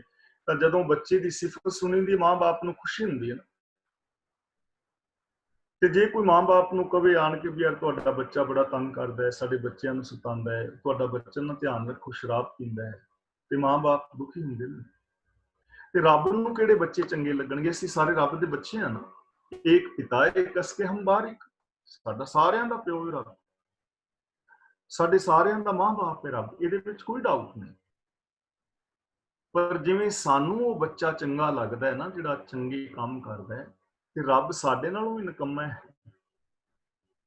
ਰੱਬ ਵੀ ਉਹਨੂੰ ਪਸੰਦ ਕਰੇਗਾ ਨਾ, ਉਸ ਬੱਚੇ ਨੂੰ ਜਿਹੜਾ ਚੰਗੇ ਕੰਮ ਕਰੇਗਾ। ਇਸ ਲਈ ਜੇ ਮਾਂ-ਬਾਪ ਦੀ ਕੋਈ ਪ੍ਰਸੰਨਤਾ ਪਾਣੀ ਚਾਹੁੰਦਾ ਹੈ, ਤੇ ਉਹਦਾ ਫਰਜ਼ ਬਣਦਾ ਹੈ ਬੱਚਾ ਮਾਂ-ਬਾਪ ਦੇ ਨਾਲ ਤਾਲਮੇਲ ਰੱਖੇ। ਤੇ ਜੇ ਰੱਬ ਦੀ ਪ੍ਰਸੰਨਤਾ ਪਾਣਾ ਚਾਹੁੰਦੇ ਆ, ਤਾਂ ਸਿੰਪਲ ਗੱਲ ਹੈ, ਰੱਬ ਦੇ ਨਾਲ ਤਾਲਮੇਲ, ਰੱਬ ਦੇ ਹੁਕਮ ਵਿੱਚ ਚੱਲਣਾ, ਰੱਬ ਦੇ ਬੱਚਿਆਂ ਦੇ ਨਾਲ, ਮਨੁੱਖਤਾ ਨਾਲ, ਰੱਬ ਦੇ ਸੰਸਾਰ ਨਾਲ ਪਿਆਰ ਕਰਨਾ। ਰੰਗ ਸਿਉ ਰਲੀਆਂ ਮਾਣੇ। ਰਲੀਆਂ ਦਾ ਮਤਲਬ ਖੁਸ਼ੀਆਂ, ਆਤਮਿਕ ਆਨੰਦ। ਰੰਗ ਦਾ ਮਤਲਬ ਪ੍ਰੇਮ। ਫਿਰ ਜਿਸ ਮਨੁੱਖ ਦੀ ਜ਼ਿੰਦਗੀ ਵਿੱਚ ਰੱਬੀ ਪ੍ਰੇਮ ਹੋਏਗਾ ਨਾ, ਉਹ ਫਿਰ ਉਸ ਪ੍ਰੇਮ ਦੇ ਨਾਲ ਪ੍ਰਭੂ ਮਿਲਾਪ ਦਾ ਆਨੰਦ ਮਾਣੇ, ਆਤਮਿਕ ਆਨੰਦ ਮਾਣੇ। ਜਿਸ ਮਨੁੱਖ ਦੇ ਜੀਵਨ ਦੇ ਅੰਦਰ ਪ੍ਰੇਮ ਹੈ, ਸੱਚ ਹੈ, ਦਇਆ ਹੈ, ਉਹ ਤੇ ਆਨੰਦਮਈ ਜ਼ਿੰਦਗੀ ਜੀਵੇਗੀ ਜੀਵੇਗਾ। ਉਹਦੇ ਅੰਦਰ ਪੋਜ਼ਿਟਿਵਿਟੀ ਹੋਏਗੀ, ਉਸ ਦੇ ਅੰਦਰ ਪਿਆਰ ਦਾ ਦਰਿਆ ਚੱਲ ਰਿਹਾ ਹੈ, ਉਸ ਦੇ ਅੰਦਰ ਸੱਚ ਦੇ ਝਰਨੇ ਚੱਲ ਰਹੇ ਨੇ, ਉਹਦੇ ਅੰਦਰ ਗਿਆਨ ਦੀ ਰੋਸ਼ਨੀ ਹੈ। ਐਸਾ ਬੰਦਾ ਤਾਂ ਆਨੰਦਮਈ ਜ਼ਿੰਦਗੀ ਜੀਵੇਗਾ। ਉਹ ਝੌਂਪੜੀ ਵਿੱਚ ਵੀ ਆਨੰਦਿਤ ਹੈ, ਉਹ ਮਹਿਲ ਵਿੱਚ ਵੀ ਆਨੰਦਿਤ ਹੈ, ਉਹ ਰਾਜ ਸਿੰਘਾਸਨ ਤੇ ਵੀ ਆਨੰਦਿਤ ਹੈ। ਤੇ ਜੇ ਕਿਤੇ ਉਹਨੂੰ ਭੀਖ ਮੰਗਣੀ ਪੈ ਗਈ ਤਾਂ ਵੀ ਉਹ ਆਨੰਦਿਤ ਹੈ। ਜੋ ਰਾਜ ਦੇਹ ਤਾਂ ਕਵਨ ਵਡਾਈ, ਜੋ ਭੀਖ ਮੰਗਾਵੇ ਤਾਂ ਕਿਆ ਕੱਟ ਜਾਈ। ਕਿਉਂਕਿ ਉਹਦੇ ਅੰਦਰ ਗੁਣ ਨੇ, ਸੁਖ ਦੁੱਖ ਇਹ ਸਭ ਗੁਣਾ ਕਰਕੇ ਅਵਗੁਣਾ ਕਰਕੇ। ਤਾਂ ਗੁਰੂ ਜੀ ਕਹਿੰਦੇ ਨੇ, ਜੇ ਤੁਸੀਂ ਸੱਚ ਦੇ ਅੰਦਰ ਸਮਾ ਜਾਓ, ਪ੍ਰੇਮ ਆਪਣੇ ਅੰਦਰ ਪੈਦਾ ਕਰੋ, ਰੱਬੀ ਗੁਣਾਂ ਵਾਲੀ ਜ਼ਿੰਦਗੀ ਜੀਓ, ਰੱਬੀ ਦਰਗਾਹ ਵਿੱਚ ਥਾਂ ਮਿਲੇਗੀ, ਰੱਬ ਵਿੱਚ ਸਮਾ ਜਾਓਗੇ, ਰੱਬ ਨੂੰ ਪਿਆਰੇ ਲੱਗੋਗੇ ਔਰ ਆਨੰਦ ਦੇ ਨਾਲ ਇਸ ਸੰਸਾਰ ਦੇ ਅੰਦਰ ਖੁਸ਼ੀਆਂ ਮਾਣੋਗੇ। ਮਰਨ ਨਾ ਮੰਦਾ ਲੋਕਾ ਆਖੀਏ, ਜੇ ਕੋਈ ਮਰ ਜਾਣਾ। ਗੁਰੂ ਜੀ ਕਹਿੰਦੇ ਨੇ, ਹੀ ਦੁਨੀਆ ਦੇ ਲੋਕੋ, ਮੌਤ ਨੂੰ ਮਾੜਾ ਨਾ ਕਹੋ, ਪਰ ਇਸ ਗੱਲ ਨੂੰ ਉਹ ਸਮਝਦਾ ਹੈ ਜਿਹੜਾ ਇਸ ਢੰਗ ਦੇ ਨਾਲ ਮਰਨਾ ਜਾਣਦਾ ਹੋਵੇ।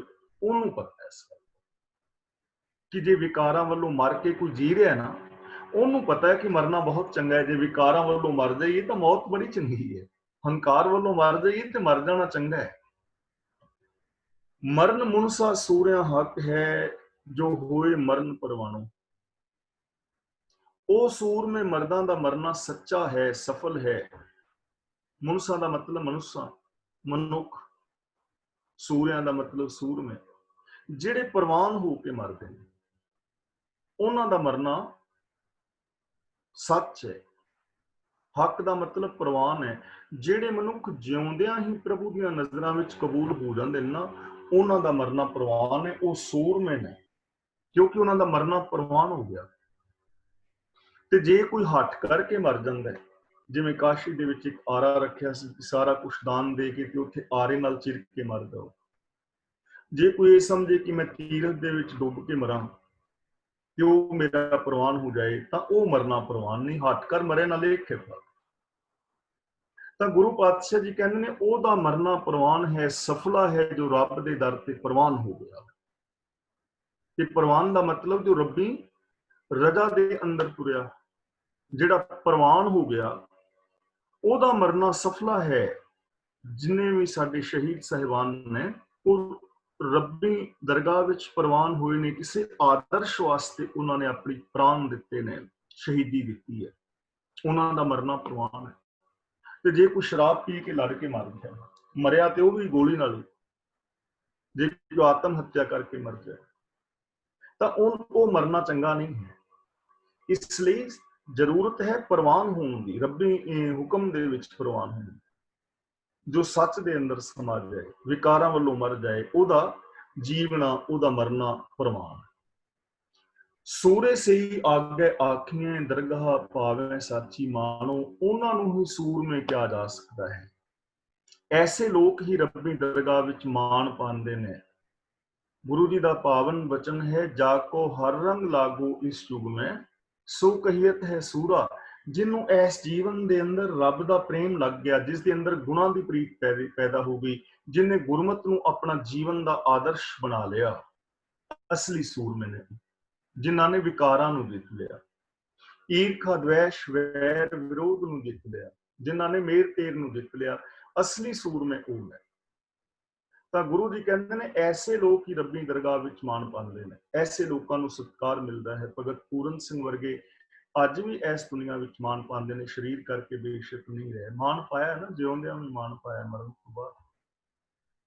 ਤਾਂ ਐਸੀ ਜ਼ਿੰਦਗੀ ਅਸੀਂ ਜੀ ਸਕਦੇ ਹਾਂ, ਹਰ ਬੰਦਾ ਜੀ ਸਕਦਾ ਹੈ। ਦਰਗਾਹ ਮਾਣ ਪਾਵਹਿ, ਪਤ ਸਿਉ ਜਾਵਹਿ, ਆਗੇ ਦੁੱਖ ਨਾ ਲਾਗੇ। ਰੱਬੀ ਦਰਗਾਹ ਵਿੱਚ ਇੱਜ਼ਤ ਪਾਉਂਦੇ ਨੇ। ਪਤ ਸਿਉ ਜਾਵਹਿ ਦਾ ਮਤਲਬ ਇਸ ਦੁਨੀਆ ਤੋਂ ਇੱਜ਼ਤ ਦੇ ਨਾਲ ਜਾਂਦੇ ਨੇ, ਮਾਣ ਪਾ ਕੇ ਜਾਂਦੇ ਨੇ। ਔਰ ਜਿਹੜਾ ਵੀ ਇਸ ਦੁਨੀਆ ਦੇ ਵਿੱਚ ਜ਼ਿੰਦਗੀ ਜਿੰਦਾ ਹੈ, ਉਹਨਾਂ ਨੂੰ ਅੱਗੇ ਦਾ ਮਤਲਬ ਜੀਵਨ ਸਫਰ ਦੇ ਅੰਦਰ ਦੁੱਖ ਨਹੀਂ ਲੱਗਦਾ। ਜੇ ਅਸੀਂ ਅੱਜ ਇਸ ਵਕਤ ਚੰਗੀ ਜ਼ਿੰਦਗੀ ਜੀ ਰਹੇ ਹਾਂ, ਤਾਂ ਸਾਨੂੰ ਆਉਣ ਵਾਲੇ ਪਲ ਦੇ ਵਿੱਚ ਦੁੱਖ ਨਹੀਂ ਲੱਗੇਗਾ। ਅਸੀਂ ਪਿਆਰ ਮੁਹੱਬਤ ਦੇ ਨਾਲ ਰਹਿ ਰਹੇ ਹਾਂ, ਸੱਚਾ ਆਚਰਨ ਹੈ, ਸਾਡਾ ਮਿਲਵਰਤਨ ਬਹੁਤ ਵਧੀਆ ਹੈ, ਤਾਂ ਸਾਨੂੰ ਕੱਲ ਨੂੰ ਆਉਣ ਵਾਲੇ ਸਮੇਂ ਵਿੱਚ ਮਿਲਵਰਤਨ ਟੁੱਟੇਗਾ ਨਹੀਂ, ਦੁੱਖ ਨਹੀਂ ਲੱਗੇਗਾ।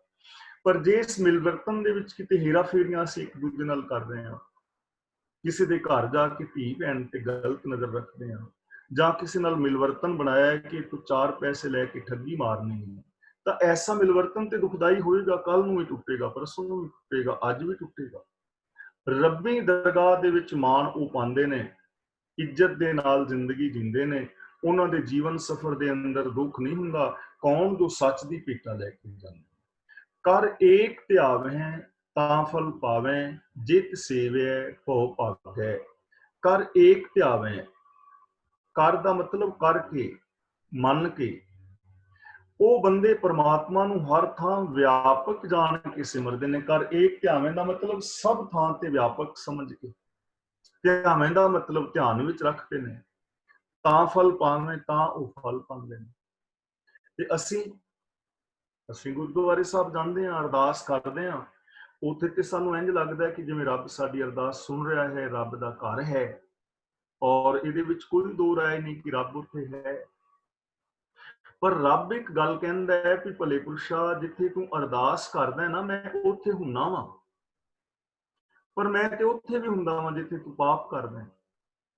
ਗੁਰਦੁਆਰੇ ਵੀ ਮੈਂ ਹੁੰਦਾ, ਤੇ ਮੈਂ ਤੇ ਉੱਥੇ ਵੀ ਹੁੰਨਾ ਜਦੋਂ ਠੇਕੇ ਤੇ ਸ਼ਰਾਬ ਲੈ ਕੇ ਪੀਂਦਾ ਹੈ।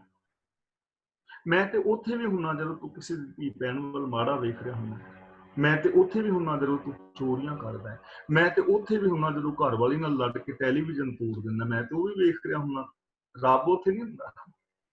ਤਾਂ ਗੁਰੂ ਜੀ ਕਹਿੰਦੇ ਨੇ, ਕਰ ਏਕ ਧਿਆਵੇਂ ਤਾਂ ਫਲ ਪਾਵੇਂ। ਕਰ ਏਕ ਦਾ ਮਤਲਬ ਰੱਬ ਨੂੰ ਹਰ ਥਾਂ ਸਮਝ ਕੇ, ਹਰ ਇੱਕ ਦੇ ਅੰਦਰ ਸਮਝ ਕੇ ਜੋ ਵਿਹਾਰ ਕਰਦੇ ਨੇ, ਹਰ ਇੱਕ ਦੇ ਨਾਲ ਰੱਬ ਵਰਗਾ ਪਿਆਰ ਵਿਹਾਰ ਕਰਦੇ ਨੇ, ਉਹ ਫਲ ਪਾਉਂਦੇ ਨੇ ਸੁੱਖ ਦਾ, ਸ਼ਾਂਤੀ ਦਾ। ਜਿਤ ਸੇਵੈ ਭਉ ਭਾਗੈ। ਉਸ ਰੱਬ ਦੀ ਰਜ਼ਾ ਦੇ ਅੰਦਰ ਰਹਿਣ ਦੇ ਨਾਲ ਸਾਡੇ ਡਰ ਖਤਮ ਹੋ ਸਕਦੇ ਨੇ। ਹੁਣ ਮੈਨੂੰ ਤੁਹਾਡੇ ਤੋਂ ਕਾਹਦਾ ਡਰ ਹੈ? ਇਹੀ ਡਰ ਹੈ ਨਾ ਕਿ ਤੁਸੀਂ ਚੋਰੀ ਕਰ ਸਕਦੇ ਹੋ, ਇਮੋਸ਼ਨਲ ਬਲੈਕਮੇਲ ਕਰ ਸਕਦੇ ਹੋ, ਧੋਖਾ ਦੇ ਸਕਦੇ ਹੋ, ਮੈਨੂੰ ਕਤਲ ਕਰ ਸਕਦੇ ਹੋ। ਇਹੀ ਡਰ ਤੁਹਾਨੂੰ ਮੇਰੇ ਤੋਂ, ਇੱਕ ਦੂਜੇ ਤੋਂ ਇਹੀ ਡਰ ਹੈ। ਤੇ ਜੇ ਸਾਡੇ ਸਾਰਿਆਂ ਦੇ ਅੰਦਰ ਸੋਚ ਰੱਬ ਵਾਲੀ ਹੋਵੇ, ਤਾਂ ਫਿਰ ਕੋਈ ਡਰ ਹੈ ਹੀ ਨਹੀਂ ਹੈ। ਫਿਰ ਕਿਹਦੇ ਤੋਂ ਡਰ? ਡਰ ਤੇ ਵਿਕਾਰਾਂ ਦਾ।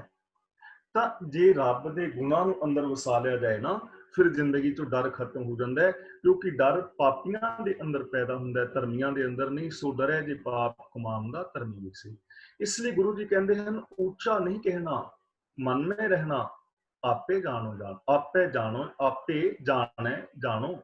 ਉੱਚਾ ਨਹੀਂ ਕਹਿਣਾ। ਇੱਥੇ ਉੱਚਾ ਕਹਿਣ ਦਾ ਮਤਲਬ ਹੈ ਹੰਕਾਰ ਵਾਲੇ ਬੋਲ ਨਹੀਂ ਬੋਲਣੇ ਚਾਹੀਦੇ। ਅਸੀਂ ਬੜੇ ਉੱਚੇ ਉੱਚੇ ਬੋਲ ਬੋਲਦੇ ਹਾਂ, ਮੈਂ ਤੇਰੇ ਵਾਸਤੇ ਤਾਰੇ ਤੋੜ ਲਿਆਵਾਂਗਾ। ਬੰਦਾ ਪੁੱਛੇ ਵੀ ਤਾਰੇ ਅਮਰੂਦ ਨਾਲ ਲੱਗੇ ਨੇ ਜਿਹੜੇ ਤੋੜ ਲਿਆਵਾਂਗਾ। ਉੱਚਾ ਨਹੀਂ ਕਹਿਣਾ, ਅਣਹੋਣੀਆਂ ਗੱਲਾਂ ਕਰਨੀਆਂ, ਹੰਕਾਰ ਵਾਲੇ ਬੋਲ ਬੋਲਣੇ। ਮੈਂ ਤੇ ਇੰਝ ਕਰ ਦਿਆਂਗਾ, ਮੈਂ ਸਭ ਤੋਂ ਵੱਡਾ ਹਾਂ, ਮੈਂ ਮਹਾਨ ਹਾਂ, ਫਲਾਣਾ ਬੰਦਾ ਤੇ ਮੇਰੇ ਅੱਗੇ ਕੱਖ ਵੀ ਨਹੀਂ। ਗੁਰੂ ਜੀ ਕਹਿੰਦੇ ਨੇ ਹੰਕਾਰ ਵਾਲੇ ਬੋਲ ਨਹੀਂ ਬੋਲਣੇ ਚਾਹੀਦੇ। ਹੰਕਾਰ ਨਾ ਕਰੋ, ਨਿਮਰਤਾ ਵਾਲੇ ਬੋਲ ਬੋਲੋ, ਪਿਆਰ ਦੇ ਨਾਲ ਬੋਲੋ। ਮਨ में ਰਹਿਣਾ, ਮਨ में ਰਹਿਣਾ ਦਾ ਮਤਲਬ ਆਪਣੇ ਆਪ ਨੂੰ ਕਾਬੂ ਵਿੱਚ ਰੱਖਣਾ ਚਾਹੀਦਾ। ਕਿਸੇ ਦੇ ਘਰ ਵਿੱਚ ਜਾਓ ਤੇ ਆਪਣੀ ਨਜ਼ਰ ਨੂੰ ਤੇ ਆਪਣੀ ਜ਼ਬਾਨ ਨੂੰ ਕਾਬੂ ਦੇ ਅੰਦਰ ਰੱਖੋ। ਕਿਸੇ ਦੇ ਨਾਲ ਮਿਲ ਵਰਤਨ ਕਰੋ ਜਾਂ ਘਰ ਵਿੱਚ ਬੈਠੋ ਤੇ ਆਪਣੇ ਮਨ ਨੂੰ ਵਿਕਾਰਾਂ ਵੱਲ, ਬੇਈਮਾਨੀ ਵੱਲ ਦੌੜਨ ਤੋਂ ਕਾਬੂ ਵਿੱਚ ਰੱਖੋ। ਇਹਨੂੰ ਕਹਿੰਦੇ ਨੇ ਮਨ में ਰਹਿਣਾ, ਆਪਣੇ ਮਨ ਨੂੰ ਵਿਕਾਰਾਂ ਵੱਲੋਂ ਕਾਬੂ ਵਿੱਚ ਰੱਖਣਾ। ਆਪੇ ਜਾਣੇ ਜਾਣੋ, ਕਿਉਂਕਿ ਉਹ ਆਪੇ ਜਾਣੇ ਜਾਣੋ ਦਾ ਮਤਲਬ ਆਪ ਰੱਬ ਸਾਰਿਆਂ ਦੇ ਅੰਦਰ ਦੀ ਜਾਣਦਾ ਹੈ। ਉਹਨੂੰ ਅਸੀਂ ਇਮੋਸ਼ਨਲ ਬਲੈਕਮੇਲ ਨਹੀਂ ਕਰ ਸਕਦੇ। ਉਹ ਅੰਦਰ ਬੈਠਾ ਸਾਰਿਆਂ ਦੇ ਜਾਣ ਰਿਹਾ ਹੈ। ਇਸ ਲਈ ਹੰਕਾਰ ਵਾਲੇ ਬੋਲ ਨਾ ਬੋਲੋ, ਆਪਣੇ ਮਨ ਨੂੰ ਕਾਬੂ ਵਿੱਚ ਰੱਖੋ, ਔਰ ਇਹ ਗੱਲ ਸਮਝੋ ਕਿ ਰੱਬ ਸਾਡੇ ਅੰਦਰ ਦੀ ਹਰ ਗੱਲ ਨੂੰ ਜਾਣਦਾ ਹੈ। ਮਰਨ ਮੁਨਸਾ ਸੂਰਿਆ ਹੱਕ ਹੈ, ਜੋ ਹੋਏ ਮਰੇ ਪਰਵਾਨੋ। ਉਹਨਾਂ ਬਹਾਦਰ ਮਨੁੱਖਾਂ ਦਾ ਮਰਨਾ ਸੱਚਾ ਹੈ। ਹੱਕ ਦਾ ਮਤਲਬ ਸਫਲ ਹੈ, ਜੋ ਪ੍ਰਵਾਨ ਹੋ ਕੇ ਮਰ। ਜਿਹੜੇ ਮਨੁੱਖ ਜਿਉਂਦਿਆਂ ਹੀ ਪ੍ਰਭੂ ਦੀਆਂ ਨਜ਼ਰਾਂ ਵਿੱਚ ਕਬੂਲ ਹੋ ਕੇ ਮਰਦੇ ਨੇ, ਉਹ ਸੂਰਮੈਨ ਹੈ ਤੇ ਉਹਨਾਂ ਦਾ ਮਰਨਾ ਸਫਲਾ ਹੋ ਜਾਂਦਾ। ਉਹਨਾਂ ਦਾ ਜੀਵਨ ਵੀ ਸਫਲ, ਉਹਨਾਂ ਦਾ ਮਰਨਾ ਵੀ ਸਫਲ, ਕਿਉਂਕਿ ਉਹ ਪ੍ਰਵਾਨ ਹੋ ਗਏ। ਹੁਣ ਅਸੀਂ ਕਹਿੰਦੇ ਹਾਂ ਸਾਡੇ ਛੋਟੇ ਛੋਟੇ ਬੱਚਿਆਂ ਦਾ ਕੀ ਬਣੇਗਾ, ਜਾਂ ਕੁਝ ਠੀਕ ਨੇ ਪ੍ਰੋਬਲਮਸ ਹੈ ਨੇ, ਔਰ ਅਸੀਂ ਕਹਿੰਦੇ ਹਾਂ ਹੁਣ ਫਲਾਂ ਬੰਦੇ ਦਾ ਨਾਮ ਨਹੀਂ ਰਹਿਣਾ ਜੀ। ਛੋਟੇ ਸਾਹਿਬਜ਼ਾਦੇ ਦੇਖੋ, 6 ਸਾਲ ਔਰ 8 ਸਾਲ, ਉਹਨਾਂ ਦਾ ਨਾਮ ਕੋਈ ਬੱਚਿਆਂ ਕਰਕੇ ਥੋੜਾ ਹੈ ਕਿ ਉਹਨਾਂ ਦੇ ਬੱਚੇ ਨੇ, ਤਾਂ ਉਹ ਤੇ ਆਪ ਬੱਚੇ ਸਨ। ਉਹਨਾਂ ਦਾ ਜਿਉਣਾ ਵੀ ਪ੍ਰਵਾਨ, ਉਹਨਾਂ ਦਾ ਮਰਨਾ ਵੀ ਪ੍ਰਵਾਨ। यानी जो इंसान सच दे राहां ते चलदे ने ਉਹ ਜਿਉਂਦੇ ਮਰੇ ਪ੍ਰਵਾਨ ਹੁੰਦੇ ਨੇ, ਉਹਨਾਂ ਦਾ ਜੀਵਨ ਪ੍ਰਵਾਨ ਹੈ, ਉਹਨਾਂ ਦੀ ਮੌਤ ਵੀ ਜੀਵਨ ਬਣ ਜਾਂਦੀ। ਨਾਨਕ ਕਿਸ ਨੂੰ ਬਾਬਾ ਰੋਈਏ ਬਾਜੀ ਹੈ ਇਹ ਸੰਸਾਰੋ। ਹੁਣ ਗੁਰੂ ਜੀ ਕਹਿੰਦੇ ਨੇ ਕਿਹਨੂੰ ਰੋਈਏ, ਮਰਨ ਵਾਲੇ ਨੂੰ ਕਿਹਨੂੰ ਰੋਈਏ, ਇਹ ਤੇ ਸੰਸਾਰ ਬਾਜੀ ਹੈ। ਬਾਜੀ ਦਾ ਮਤਲਬ ਖੇਲ, ਖੇਲ ਜਿੰਨਾ ਮਰਜ਼ੀ ਲੰਬਾ ਹੋਵੇ ਖਤਮ ਹੋ ਜਾਣਾ ਹੁੰਦਾ ਨਾ। ਪਿੰਡ ਵਿੱਚ ਬਾਜ਼ੀਆਂ ਪਾਉਣ ਵਾਲੇ ਆਉਂਦੇ ਹੁੰਦੇ ਸਨ, ਉਹਨਾਂ ਨੇ ਬਾਂਸ ਲੈ ਕੇ ਰੱਸੇ ਉੱਤੇ ਤੁਰਨਾ ਜਾਂ ਕੁਛ ਐਸੀਆਂ ਬਾਜ਼ੀਆਂ ਪਾਉਂਦੇ ਸਨ ਨਾ, ਮੰਜੀ ਦੇ ਉੱਤੋਂ ਦੀ ਟੱਪਣਾ, ਛੱਜ ਦੇ ਉੱਤੋਂ ਦੀ ਟੱਪਣਾ, ਇਹੋ ਜਿਹੀਆਂ ਬਾਜ਼ੀਆਂ। ਹੁਣ ਉਹ ਖੇਲ ਜਿੰਨਾ ਮਰਜ਼ੀ ਲੰਮਾ ਹੋਵੇ, ਘੰਟੇ ਦਾ 2 ਘੰਟੇ ਦਾ, ਅਕਸਰ ਖਤਮ ਹੋ ਜਾਣਾ ਹੁੰਦਾ। ਸਰਕਸ ਅਸੀਂ ਵੇਖਣ ਜਾਈਏ 2-3 ਘੰਟੇ ਦਾ ਸ਼ੋਅ ਖਤਮ ਹੋ ਜਾਣਾ। ਫਿਲਮ ਦੇਖਣ ਜਾਂਦੇ ਹੋ, ਕਿੰਨੀ ਕੁ ਲੰਮੀ ਫਿਲਮ ਹੋਈ, ਘੰਟੇ ਦੀ, 2 ਦੀ, 3 ਦੀ, 4 ਦੀ, ਆਖਿਰ ਡਰਾਮੇ ਨੇ ਖਤਮ ਹੋ ਜਾਣਾ, ਖੇਲ ਨੇ ਖਤਮ ਹੋ ਜਾਣਾ। ਤਾਂ ਇਹ ਜੀਵਨ ਵੀ ਇੱਕ ਖੇਲ ਹੈ। ਖੇਲ ਦਾ ਅੰਤ ਤਾਂ ਆਉਣਾ ਹੈ। ਭੀ ਤੂ ਪ੍ਰਕੇਤਕ ਧਾਈਏ ਅੰਤ ਓੜ ਕੋ ਆਹ। ਕੰਧ ਕਿੰਨੀ ਕੁ ਲੰਮੀ, ਕਿੰਨੀ ਕੁ ਦੌੜੋਗੇ। ਚਾਈਨਾ ਦੀ ਕੰਧ ਸਭ ਤੋਂ ਲੰਮੀ ਹੈ ਨਾ, ਉਹਦੇ ਤੇ ਦੌੜੋਗੇ, ਐਂਡ ਤੇ ਉਹਦਾ ਵੀ ਹੋ ਜਾਣਾ ਹੈ। जैसे वस्त्र देह उड़ाने दिन 2-4 प्रहा, कपड़ा कमीज पजामा नवा पाया है ਤੇ ਕਿੰਨੇ ਕੁ ਦਿਨ ਚੱਲੇਗਾ, ਆਖਰ ਇਹਨੂੰ ਭੁੱਲ ਜਾਣਾ ਹੈ। ਤਾਂ ਗੁਰੂ ਜੀ ਕਹਿੰਦੇ ਨੇ ਜੀਵਨ ਇੱਕ ਖੇਲ ਹੈ, ਇਸ ਖੇਲ ਨੇ ਖਤਮ ਹੋਣਾ ਹੈ, ਇਸ ਲਈ ਰੋਣ ਦੀ ਕੋਈ ਲੋੜ ਨਹੀਂ ਹੈ। ਕੀਤਾ ਵੇਖੈ ਸਾਹਿਬ ਆਪਣਾ, ਕੁਦਰਤ ਕਰੇ ਵਿਚਾਰੋ। ਮਾਲਕ ਆਪਣੇ ਕੀਤੇ ਜਗਤ ਨੂੰ ਆਪ ਸੰਭਾਲਦਾ ਹੈ, ਵੇਖਦਾ ਹੈ ਔਰ ਕੁਦਰਤ ਦੀ ਵਿਚਾਰ ਕਰਦਾ ਹੈ, ਆਪਣੀ ਰਚਨਾ ਨੂੰ ਧਿਆਨ ਵਿੱਚ ਰੱਖਦਾ ਹੈ। ਸਾਰੀ ਰਚਨਾ ਇੱਕ ਸਿਸਟਮ ਦੇ ਅੰਦਰ ਕੰਮ ਕਰ ਰਹੀ ਹੈ। ਸਿਸਟਮ ਦੇ ਅੰਦਰ ਕੰਮ ਕਰਨਾ ਹੀ ਰੱਬ ਦਾ ਧਿਆਨ ਰੱਖਣਾ ਹੈ। ਕੁਦਰਤ ਵਿਚਾਰੇ ਧਾਰਨ ਧਾਰੇ, ਜਿਨ ਕੀਆ ਸੋ ਜਾਣੇ। ਪ੍ਰਭੂ ਆਪਣੀ ਰਚਨਾ ਦਾ ਖਿਆਲ ਰੱਖਦਾ ਹੈ। ਧਾਰਨ ਧਾਰੇ ਦਾ ਮਤਲਬ ਆਸਰਾ ਦਿੰਦਾ ਹੈ, ਸਹਾਰਾ ਦਿੰਦਾ ਹੈ। ਦੇਖੋ, ਜੈਸਾ ਕਿਸੇ ਦਾ ਜੀਵਨ ਹੈ ਵੈਸਾ ਜੀਵਨ ਦਾ ਢੰਗ ਉਹਨੂੰ ਮਿਲ ਰਿਹਾ ਨਾ। ਪਾਣੀ ਵਿੱਚ ਜੇ ਜੀਵ ਨੇ, ਉਹਨਾਂ ਦਾ ਜੀਵਨ ਉਹੋ ਜਿਹਾ ਬਣਾ ਦਿੱਤਾ ਹੈ। ਥਲ ਚਰ ਨੇ, ਉਭੇ ਚਲ ਨੇ, ਜਰ ਚਲ ਨੇ, ਨਭ ਚਰ ਨੇ, ਜੈਸੇ ਵੀ ਜੀਵ ਨੇ ਉਹਨਾਂ ਨੂੰ ਵੈਸਾ ਜੀਵਨ ਮਿਲ ਰਿਹਾ ਹੈ। ਬੰਦੇ ਦਾ ਜੈਸਾ ਜੀਵਨ ਹੈ, ਇਹਨੂੰ ਵੈਸਾ ਸਹਾਰਾ ਮਿਲ ਰਿਹਾ ਹੈ। ਜਿਨ ਕੀਆ ਸੋ ਜਾਣੇ, ਜਿਹਨੇ ਇਸ ਸੰਸਾਰ ਨੂੰ ਪੈਦਾ ਕੀਤਾ ਉਹ ਜਾਣਦਾ ਹੈ ਕਿ ਇਹਨੂੰ ਕਿਵੇਂ ਚਲਾਉਣਾ ਹੈ, ਔਰ ਫਿਰ ਉਹ ਸਾਡੇ ਅੰਦਰ ਬੈਠਾ ਸਾਡੀਆਂ ਭਾਵਨਾਵਾਂ ਨੂੰ ਜਾਣਦਾ ਹੈ। ਦੇਖੋ, ਮੈਂ ਤੁਹਾਡੇ ਅੱਗੇ ਝੂਠ ਬੋਲਦਾ, ਮੈਂ ਤੁਹਾਡੇ ਤੋਂ ਛੁਪਾ ਸਕਦਾ, ਪਰ ਮੈਂ ਆਪਣੇ ਆਪ ਨੂੰ ਕਿਵੇਂ ਛੁਪਾਵਾਂਗਾ। ਮੈਨੂੰ ਤੇ ਪਤਾ ਨਾ ਮੈਂ ਝੂਠ ਬੋਲ ਰਿਹਾ, ਤਾਂ ਮੇਰੇ ਅੰਦਰ ਬੈਠਾ ਜਾਣ ਰਿਹਾ ਨਾ, ਉਹ ਜਾਣਦਾ ਹੈ। ਇਸ ਲਈ ਇਮੋਸ਼ਨਲ ਬਲੈਕਮੇਲ ਰੱਬ ਨੂੰ ਨਹੀਂ ਕੀਤਾ ਜਾ ਸਕਦਾ। ਇੱਥੋਂ ਸਾਨੂੰ ਸਿੱਖਿਆ ਮਿਲ ਰਹੀ ਹੈ ਕਿ ਅਸੀਂ ਅੰਦਰੋਂ ਬਾਹਰੋਂ ਇੱਕ ਹੋਣਾ ਹੈ। ਆਪੇ ਵੇਖੈ, ਆਪੇ ਬੁਝੈ, ਆਪੇ ਹੁਕਮ ਪਛਾਣੈ। ਪ੍ਰਭੂ ਆਪ ਵੇਖਦਾ ਹੈ, ਆਪ ਸਮਝਦਾ ਹੈ, ਆਪ ਹੀ ਆਪਣੇ ਹੁਕਮ ਨੂੰ ਪਛਾਣਦਾ ਹੈ ਕਿ ਇਹ ਹੁਕਮ ਜਗਤ ਵਿੱਚ ਕਿਵੇਂ ਵਰਤ ਰਿਹਾ ਹੈ। ਹਰ ਇੱਕ ਦੇ ਕਰਮ ਵੇਖੇ ਜਾ ਰਹੇ ਨੇ ਹੁਕਮ ਦੇ ਅੰਦਰ, ਹਰ ਇੱਕ ਨੂੰ ਪਛਾਣਿਆ ਜਾ ਰਿਹਾ ਹੈ ਕਿਵੇਂ, ਹੁਕਮ ਦੇ ਅੰਦਰ। ਹੁਕਮ ਦਾ ਮਤਲਬ ਸਿਸਟਮ। ਜੇ ਤੁਸੀਂ ਕਣਕ ਬੀਜਦੇ ਹੋ ਤਾਂ ਹੁਕਮ ਦੇ ਅੰਦਰ ਕਣਕ ਹੀ ਉਗ ਰਹੀ ਹੈ। ਜੇ ਕਿੱਕਰ ਬੀਜੋਗੇ, ਹੁਕਮ ਵਿੱਚ ਕਿੱਕਰ ਉੱਗੇਗਾ, ਉਹਨੂੰ ਅੰਗੂਰ ਨਹੀਂ ਲੱਗਣਗੇ। ਚੰਗੇ ਕੰਮ ਕਰੋਗੇ ਤਾਂ ਸਿਸਟਮ ਦੇ ਅੰਦਰ ਚੰਗਾ ਫਲ ਮਿਲੇਗਾ, ਮਾੜੇ ਕਰੋਗੇ ਤੇ ਮਾੜਾ ਮਿਲੇਗਾ। ਇਹ ਸਿਸਟਮ ਚੱਲ ਰਿਹਾ ਹੈ, ਆਪ ਵੇਖ ਰਿਹਾ ਹੈ, ਆਪ ਬੁੱਝ ਰਿਹਾ ਹੈ, ਆਪ ਹੀ ਹੁਕਮ ਰਾਹੀਂ ਪਹਿਚਾਨ ਕਰਦਾ ਹੈ। ਜਿਨ ਕਿਛ ਕੀਆ ਸੋਈ ਜਾਣੈ, ਤਾ ਕਾ ਰੂਪ ਪਾਰੋ। ਜਿਨਨੇ ਜਗਤ ਪੈਦਾ ਕੀਤਾ ਹੈ, ਉਹ ਇਹਦੀਆਂ ਲੋੜਾਂ, ਇਹਨੂੰ ਕਿਵੇਂ ਚਲਾਉਣਾ ਹੈ, ਇਸ ਬਾਰੇ ਜਾਣਦਾ ਹੈ। ਉਸ ਪ੍ਰਭੂ ਦਾ ਰੂਪ ਬੇਅੰਤ ਹੈ। ਅਪਾਰ ਦਾ ਮਤਲਬ ਪਾਰ ਤੋਂ ਰਹਿਤ ਹੈ। ਤਾਂ ਗੁਰੂ ਜੀ ਕਹਿੰਦੇ ਨੇ, ਨਾਨਕ ਕਿਸ ਨੂੰ ਬਾਬਾ ਰੋਈਐ ਬਾਜੀ ਹੈ ਇਹ ਸੰਸਾਰੋ। ਇੱਥੇ ਜੋ ਘੜਿਆ ਹੈ ਉਹਨੇ ਭੱਜਣਾ ਹੈ। ਇਹ ਜੀਵਨ ਇੱਕ ਖੇਲ ਹੈ, ਇਸ ਖੇਲ ਨੇ ਇੱਕ ਦਿਨ ਖਤਮ ਹੋਣਾ ਹੈ। ਤਾਂ ਕਿਹਨੂੰ ਰੋਈਏ, ਰੋਣਾ ਵਿਅਰਥ ਹੈ। ਇਸ ਲਈ ਇਹ ਐਲਾਨੀਆਂ ਦੇ ਅੰਦਰ ਗੁਰੂ ਪਾਤਸ਼ਾਹ ਜੀ ਨੇ ਸਾਨੂੰ ਇੱਕ ਜੀਵਨ ਦੀ ਜੁਗਤ ਬਖਸ਼ੀ ਹੈ, ਕਿਉਂਕਿ ਇਹ ਸੰਸਾਰ ਤੇ ਜੋ ਵੀ ਆਇਆ ਉਹਨੇ ਚਲੇ ਜਾਣਾ ਹੈ। ਇਸ ਲਈ ਅਹਿਮੀਅਤ ਜੀਵਨ ਦੀ ਨਹੀਂ ਹੈ, ਅਹਿਮੀਅਤ ਜੀਵਨ ਜੀਣ ਦੇ ਢੰਗ ਦੀ ਹੈ ਕਿ ਅਸੀਂ ਜ਼ਿੰਦਗੀ ਕਿਸ ਢੰਗ ਦੇ ਨਾਲ ਜੀਵਾਂਗੇ। ਤਾਂ ਗੁਰੂ ਜੀ ਸਾਨੂੰ ਸੰਦੇਸ਼ ਦੇ ਰਹੇ ਨੇ ਕਿ ਕਿਸੇ ਦੇ ਮਰਨ ਤੇ ਰੋਣ ਦੀ ਬਜਾਏ ਇਹ ਸਿਸਟਮ ਨੂੰ ਸਮਝੋ, ਆਪਣੀ ਜ਼ਿੰਦਗੀ ਨੂੰ ਚੰਗਾ ਬਣਾਓ, ਆਪਣੀ ਸੋਚ ਨੂੰ ਚੰਗਾ ਬਣਾਓ, ਬੋਲਾਂ ਨੂੰ ਚੰਗਾ ਬਣਾਓ, ਵਿਹਾਰ ਨੂੰ ਚੰਗਾ ਬਣਾਓ, ਜਿਸ ਕਰਕੇ ਤੁਹਾਡਾ ਆਪਣਾ ਜੀਵਨ, ਤੁਹਾਡਾ ਪਰਿਵਾਰ, ਤੁਹਾਡਾ ਇਹ ਸੰਸਾਰ स्वर्ग हो जाए, ये संसार बेगम पूरा हो जाए, ਤੁਹਾਡਾ ਇਸ ਸੰਸਾਰ ਤੇ ਆਉਣਾ ਸਫਲਾ ਹੋ ਜਾਏ। ਤੇ ਦੇਖੋ ਇਹ ਪੋਸੀਬਿਲਿਟੀ ਮੇਰੇ ਵਿੱਚ ਵੀ ਤੁਹਾਡੇ ਵਿੱਚ ਵੀ ਸਾਰਿਆਂ ਦੇ ਅੰਦਰ ਹੈ। ਇੱਥੇ ਕਿਤੇ ਨਹੀਂ ਸਾਨੂੰ ਕਿਹਾ ਕਿ ਤੁਸੀਂ ਮਾਲਾ ਫੇਰੋ, ਜਗਤ ਨੂੰ ਛੱਡ ਕੇ ਬਾਹਰ ਜਾਓ, ਲੰਬੇ ਚੋਲੇ ਪਾਓ, ਪਹਾੜਾਂ ਤੇ ਚੜੋ। ਸਿੰਪਲ ਗੱਲ, ਸੌਖੀਆਂ ਗੱਲਾਂ ਆਪਣੇ ਘਰ ਦੇ ਅੰਦਰ ਰਹਿੰਦਿਆਂ ਹੋਇਆਂ ਸੱਚ ਨੂੰ ਆਧਾਰ ਬਣਾ ਕੇ ਜ਼ਿੰਦਗੀ ਜੀ ਕੇ ਆਪਣੇ ਜਨਮ ਔਰ ਮਰਨ ਨੂੰ ਸਫਲ ਕੀਤਾ ਜਾ ਸਕਦਾ ਹੈ। ਮੈਂ ਇੱਥੇ ਹੀ ਹੁਣ ਖਿਮਾ ਦਾ ਜਾਚਕ ਹਾਂ, ਹੋਈਆਂ ਭੁੱਲਾਂ ਦੀ ਖਿਮਾ। ਜੇ ਅੱਜ ਜੋ ਅਸੀਂ ਸ਼ਬਦ ਵਿਚਾਰਿਆ ਹੈ, ਇਸ ਸ਼ਬਦ ਦੇ ਅੰਦਰੋਂ ਜੇ ਕਿਸੇ ਵੀਰ ਭੈਣ ਦਾ ਕੋਈ ਸਵਾਲ ਹੋਵੇ ਤਾਂ ਉਹ ਆਪ ਸਵਾਲ ਕਰ ਸਕਦੇ ਹੋ, ਔਰ ਜੇ ਕੋਈ ਆਪਣੇ ਵਿਊਜ਼ ਦੇਣਾ ਚਾਹੋ ਤਾਂ ਵਿਊਜ਼ ਦੇ ਸਕਦੇ ਹੋ। ਵੀਰ ਗੁਰਮੁਖ ਸਿੰਘ ਜੀ ਅਨਮਿਊਟ ਹੋ ਗਏ ਨੇ, ਹੁਣ ਅਗਲੀ ਕਾਰਵਾਈ ਜਿਹੜੀ ਹੈ ਉਹ ਕਰਨਗੇ। ਕੋਈ ਸਵਾਲ ਜਿਸ ਵੀਰ ਨੇ ਕਰਨਾ ਹੈ ਅੱਜ ਜੋ ਵਿਚਾਰ ਕੀਤੀ ਇਹਦੇ ਬਾਰੇ ਜਾਂ ਆਪਣੇ ਵਿਊਜ਼ ਦੇਣੇ ਹੋਣ ਤਾਂ ਉਹ ਅਨਮਿਊਟ ਹੋ ਜਾਓ ਔਰ ਉਹ ਸਵਾਲ ਕਰ ਸਕਦੇ ਹੋ। ਅਗਲੀ ਕਾਰਵਾਈ ਵੀਰ ਗੁਰਮੁਖ ਸਿੰਘ ਜੀ ਕਰ ਰਹੇ ਨੇ। ਵਾਹਿਗੁਰੂ ਜੀ ਕਾ ਖਾਲਸਾ, ਵਾਹਿਗੁਰੂ ਜੀ। ਜੀ ਗਿਆਨੀ ਮੋਹਨ ਸਿੰਘ ਜੀ, ਵਾਹਿਗੁਰੂ ਜੀ ਕਾ ਖਾਲਸਾ। ਫਿਰ ਬਹੁਤ ਬਹੁਤ ਧੰਨਵਾਦ ਜੀ ਜਿਹੜੇ ਤੁਸੀਂ ਅੱਜ ਆਪਣੇ ਵਿਆਖਿਆ ਕੀਤੀ ਆ। ਜਿੱਦਾਂ ਤੁਸੀਂ ਕਿਹਾ ਹੀ ਹੈ ਵੀ ਹੁਣ ਆਪਾਂ ਜਿੰਨ ਵੀ ਬੋਲਣਾ ਅਨਮਿਊਟ, ਤਾਂ ਮੈਨੂੰ ਲੱਗਦਾ ਪਹਿਲਾਂ ਆਪਣੇ ਜਸਵਿੰਦਰ ਸਿੰਘ ਹੁਣੀ ਕੈਨੇਡਾ ਤੋਂ ਅਨਮਿਊਟ ਹੋਏ ਆ, ਤਾਂ ਹੋਰ ਵੀ ਜਿੰਨੇ ਵੀ ਗੱਲ ਕਰਨੀ ਆ ਤਾਂ ਜ਼ਰੂਰ ਅਨਮਿਊਟ ਹੋ ਜਾਓ। ਆਪਣੇ ਜਸਵਿੰਦਰ ਸਿੰਘ ਜੀ। ਜੀ ਭਾਈ ਸਾਹਿਬ, ਵਾਹਿਗੁਰੂ ਜੀ ਕਾ ਖਾਲਸਾ, ਵਾਹਿਗੁਰੂ ਜੀ ਕੀ ਫਤਿਹ ਜੀ। ਫਤਿਹ ਵੀਰ ਜੀ। ਭਾਈ ਸਾਹਿਬ, ਜਿਹੜਾ ਤੁਸੀਂ ਆਪਣੇ ਸ਼ਬਦੀ ਪੰਕਤੀ ਬੜੀ, ਮਰਨ ਨਾ ਮੰਦਾ ਲੋਕਾਂ ਆਖੀਏ, ਜੇ ਮਰ ਜਾਣੀ ਐਸਾ ਕੋਈ। ਜਿੱਦਾਂ ਜੇ ਕੋਈ ਬੰਦਾ ਡਰਗ ਖਾ ਕੇ ਜਾਂ ਕੋਈ ਸ਼ਰਾਬਾਂ ਪੀ ਕੇ ਮਰ ਜਾਂਦਾ, ਪਰ ਉਹ ਤਾਂ ਆਪਣੀ ਉਹਨੇ ਨੈਗੇਟਿਵ ਵੇ ਆਫ ਲਾਈਫ ਨੂੰ ਜੀਆ। ਹੁਣ ਫਿਰ ਤੋਂ ਬਾਅਦ ਕੀ ਕਰਦੇ ਆ, ਆਪਾਂ ਅਰਦਾਸਾਂ ਕਰਦੇ ਗੁਰਦੁਆਰਾ ਸਾਹਿਬ ਵਿੱਚ ਜਾ ਕੇ, ਇਹਦਾ ਪਰ ਗੁਰਮੁਖ ਸੀ, ਇਹ ਚੰਗਾ ਸੀ, ਪਰ ਫਿਰ ਝੂਠੀਆਂ ਅਰਦਾਸਾਂ ਹੋਈਆਂ। ਰਾਈਟ, ਇਹਦੇ ਬਾਰੇ ਜਿੱਦਾਂ ਹੁਣ ਕੋਈ ਮਰਿਆ ਤਾਂ ਡਰਗ ਖਾ ਕੇ ਜਾਂ ਨਸ਼ਾ ਵਿੱਚ ਸਾਰੀ ਜ਼ਿੰਦਗੀ ਕੱਢ, ਨੈਗੇਟਿਵ ਵੇ ਆਫ ਲਾਈਫ ਉਹਨੇ ਅਪਣਾਇਆ, ਪਰ ਮਗਰੋਂ ਫਿਰ ਅਸੀਂ ਇਹ ਕਰਨ ਲੱਗ ਪੈਂਦੇ ਹਾਂ ਅਰਦਾਸਾਂ ਵੀ ਇਹ ਤਾਂ ਗੁਰਮੁਖ ਸੀ, ਪਰ ਇਹ ਕਹਿਣਾ ਸੱਚ ਨਹੀਂ ਹੈਗਾ। ਰਾਈਟ, ਹਾਂਜੀ, ਇਹ ਬਿਲਕੁਲ ਠੀਕ ਵੀਰ ਜੀ।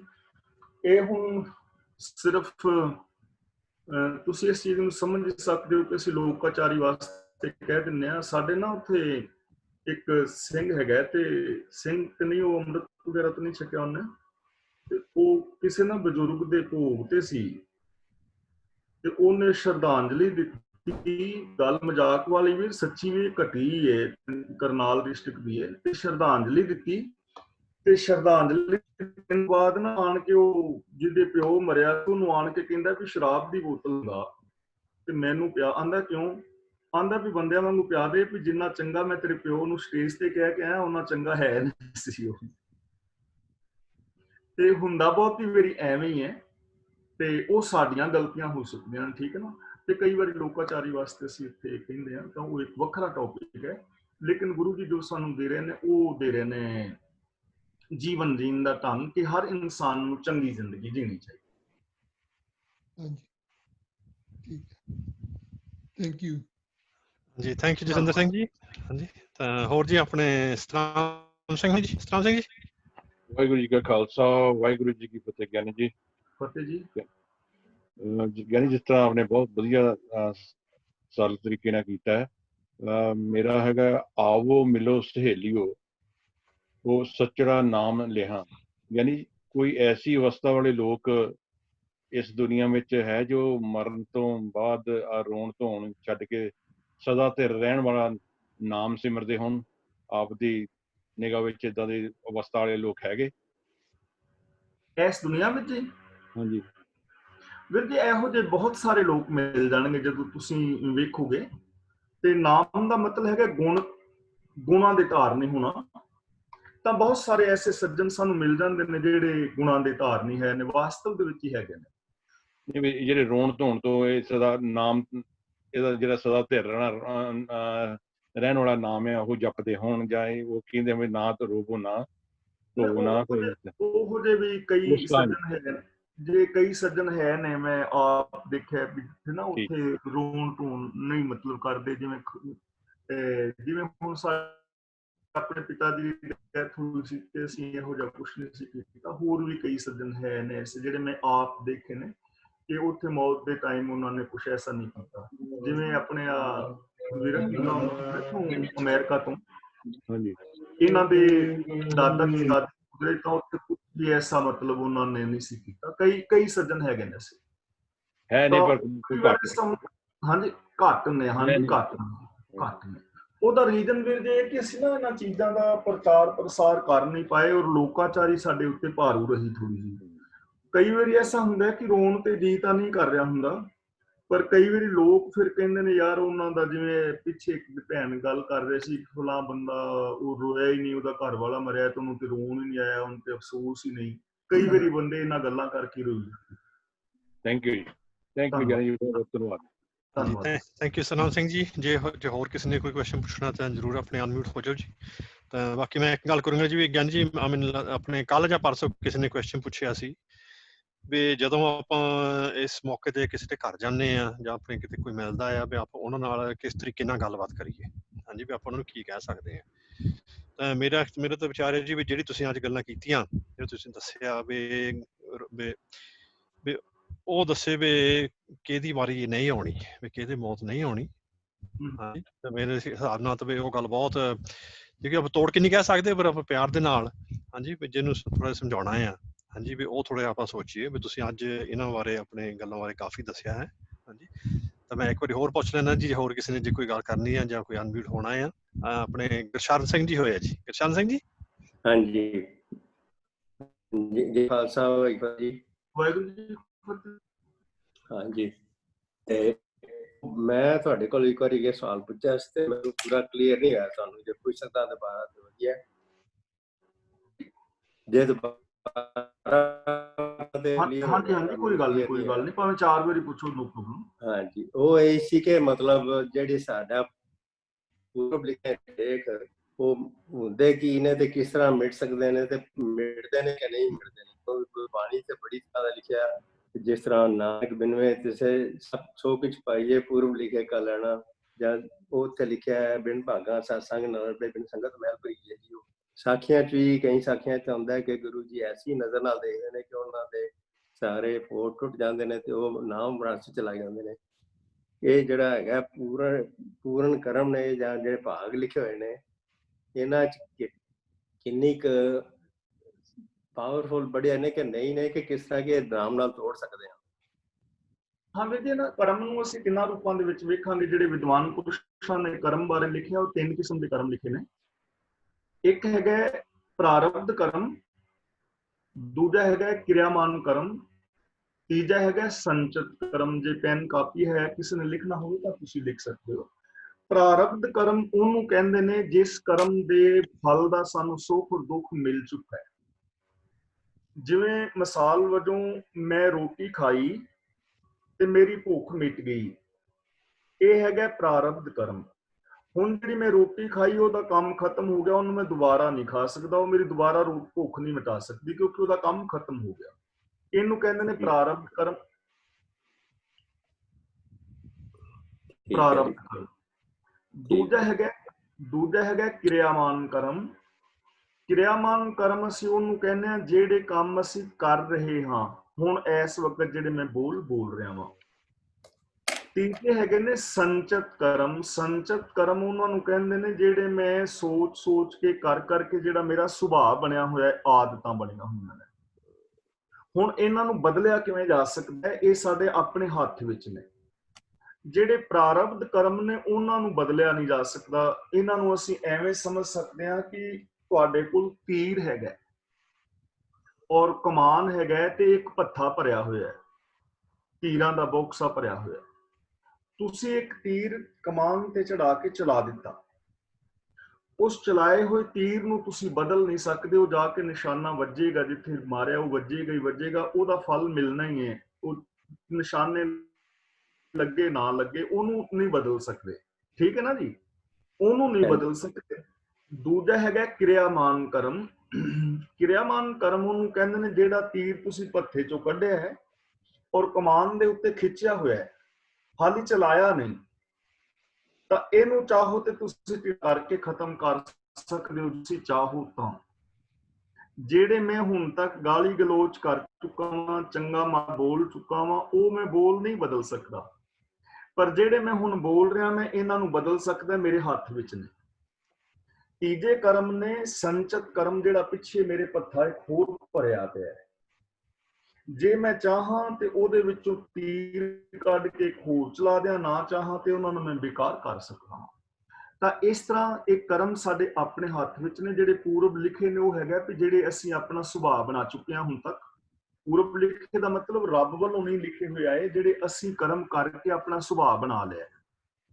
ਉਸ ਸੁਭਾਅ ਨੂੰ ਜੇ ਅਸੀਂ ਬਦਲਣਾ ਚਾਹੀਏ ਤਾਂ ਬਦਲ ਸਕਦੇ ਹਾਂ। ਜਿਵੇਂ ਸੱਜਣ ਸ਼ੇਖ ਸੀ ਤਾਂ ਉਹਨੇ ਆਪਣਾ ਸੁਭਾਅ ਬਣਾ ਲਿਆ ਸੀ ਨਾ ਲੁੱਟਣ ਵਾਲਾ, ਪਰ ਜਦੋਂ ਗੁਰੂ ਮਿਲੇ ਤੇ ਉਹਨੇ ਆਪਣੇ ਕਰਮ ਛੱਡ ਤੇ ਉਹਦਾ ਸੁਭਾਅ ਬਦਲ ਗਿਆ।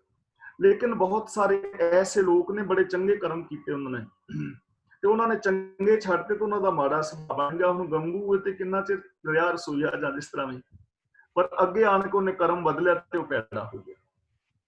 ਤਾਂ ਇਸ ਤਰ੍ਹਾਂ ਇਹ ਕਰਮ ਨੂੰ 3 ਰੂਪਾਂ ਵਿੱਚ ਵਿਦਵਾਨਾਂ ਨੇ ਵੰਡਿਆ: ਕਿਰਿਆਮਾਨ ਕਰਮ, ਪ੍ਰਾਰਬਧ ਕਰਮ ਔਰ ਸੰਚਿਤ ਕਰਮ। ਕਿਰਿਆਮਾਨ ਕਰਮ ਦਾ ਹੁੰਦਾ ਜੋ ਅਸੀਂ ਵਰਤਮਾਨ ਵਿੱਚ ਕਰ ਰਹੇ ਹਾਂ, ਤੇ ਸੰਚਿਤ ਕਰਮ ਹੁੰਦਾ ਜੋ ਪਾਸਟ ਵਿੱਚ ਕਰਮ ਕਰ ਕਰਕੇ ਅਸੀਂ ਆਪਣਾ ਸੁਭਾਅ ਬਣਾਇਆ ਹੋਇਆ ਹੈ। ਉਹਨੂੰ ਅਸੀਂ ਜੇ ਬਦਲਣਾ ਚਾਹੀਏ ਤਾਂ ਥੋੜੇ ਜਿਹੇ ਅਭਿਆਸ ਦੇ ਨਾਲ ਬਦਲ ਸਕਦੇ। ਤੇ ਉਹ ਜਾਣਦੇ ਨੇ ਪੂਰਬ ਅੰਕੁਰ ਜਬ ਪ੍ਰਗਟੇ ਪਿਟਿਓ ਪੁਰਖ ਰਸਿਕ ਬੈਰਾਗੀ। ਪੂਰਬ ਕਰਮ ਦਾ ਮਤਲਬ, ਕਿਤੇ ਮੈਂ ਸੁਣਿਆ ਸੀ ਕਿ ਗੁਰਦੁਆਰੇ ਜਾਣਾ ਬੜਾ ਚੰਗਾ ਹੁੰਦਾ ਹੈ। ਉਹ ਸੰਸਕਾਰ ਮੇਰੇ ਅੰਦਰ ਪਿਆ ਹੋਇਆ ਸੀ, ਤੇ ਮੈਂ ਕਿਤੇ ਮਾੜੇ ਕਰਮ ਕਰਨ ਲੱਗ ਗਿਆ, ਸ਼ਰਾਬ ਪੀਣ ਲੱਗ ਗਿਆ, ਚੋਰੀਆਂ ਕਰਨ ਲੱਗ ਗਿਆ। ਤੇ ਇੱਕ ਦਿਨ ਕਿਤੇ ਸਪੀਕਰ ਦੇ ਵਿੱਚੋਂ ਗੁਰੂ ਮੇਰੇ ਕੰਨਾਂ ਵਿੱਚ ਆਵਾਜ਼ ਪੈ ਗਈ, ਤੇ ਉਹ ਜਿਹੜਾ ਅੰਦਰ ਸੰਸਕਾਰ ਸੀ ਉਹ ਮੇਰੇ ਅੰਦਰੋਂ ਜਾਗ ਗਿਆ, ਯਾਰ ਮੈਨੂੰ ਗੁਰਦੁਆਰੇ ਜਾਣਾ ਚਾਹੀਦਾ। ਤੇ ਮੈਂ ਗੁਰਦੁਆਰੇ ਜਾਣਾ ਸ਼ੁਰੂ ਕਰਤਾ, ਤੇ ਜਿਹੜਾ ਨਿੱਕਾ ਜਿਹਾ ਕਰਮ ਅੰਦਰ ਪਿਆ ਸੀ ਉਹ ਫੁੱਟ ਕੇ ਵੱਡਾ ਹੋ ਗਿਆ। ਤੁਹਾਡੇ ਵਰਗਾ ਮੈਨੂੰ ਸੱਜਣ ਮਿਲ ਗਿਆ ਵੀ ਆਓ ਗਿਆਨ ਜੀ ਗੁਰਦੁਆਰੇ ਚੱਲੀਏ। ਤਾਂ ਇਸ ਤਰ੍ਹਾਂ ਸਾਡੇ ਕਰਮ ਜਿਹੜੇ ਨੇ ਬਦਲੇ, ਜੋ ਮੈਨੂੰ ਸਮਝ ਆਉਂਦਾ ਹੈ। ਅੱਛਾ ਜੀ। ਤੇ ਜਦੋਂ ਅਸੀਂ ਮਰਦੇ ਹਾਂ ਤੇ ਸਾਡਾ ਜਿਹੜਾ ਅਗਲਾ ਜਨਮ ਚ ਹੋਏ ਤੇ ਉਹਦੇ ਨਾਲ ਮਨ ਜਿਹੜਾ ਉਹ ਚ ਪੁਰਾਣੇ ਜਿਹੜੇ ਜਨਮ ਦੇ ਹੁੰਦੇ ਨੇ ਸੰਸਕਾਰ ਉਹ ਤੇ ਨਾਲ ਆ ਜਾਂਦੇ ਨੇ ਉਸੇ ਮਨ ਚ, ਨਵੇਂ ਮਨ ਚ। ਇਹੀ ਕਹਿੰਦੇ ਨੇ ਲੋਕੀ। ਵੇਖੋ ਵੀਰ ਜੀ, ਜਦੋਂ ਅਸੀਂ ਮਰਦੇ ਹਾਂ ਨਾ, ਉਦੋਂ ਅਸੀਂ ਜੂਨਾਂ ਵਿੱਚ ਪੈ ਜਾਂਦੇ ਹਾਂ। ਜਿਵੇਂ ਹੁਣ ਮੈਂ ਹੁਣ ਬੰਦਾ ਇਨਸਾਨੀਅਤ ਵਾਲੇ ਕਰਮ ਕਰ ਰਿਹਾ ਵਾਂ, ਮੇਰੇ ਅੰਦਰ ਸੱਚਾਈ ਹੈ, ਪਰ ਮੈਂ ਹੁਣ ਮਰ ਗਿਆ ਸਾਹਮਣੇ, ਮਤਲਬ ਕਿਸੇ ਔਰਤ ਨੂੰ ਵੇਖਿਆ, ਮੇਰਾ ਮਨ ਦੇ ਵਿੱਚ ਗੜਬੜ ਆ ਗਈ, ਤਾਂ ਮੈਂ ਮਰ ਗਿਆ, ਇਨਸਾਨੀਅਤ ਅੰਦਰੋਂ ਮਰ ਗਈ।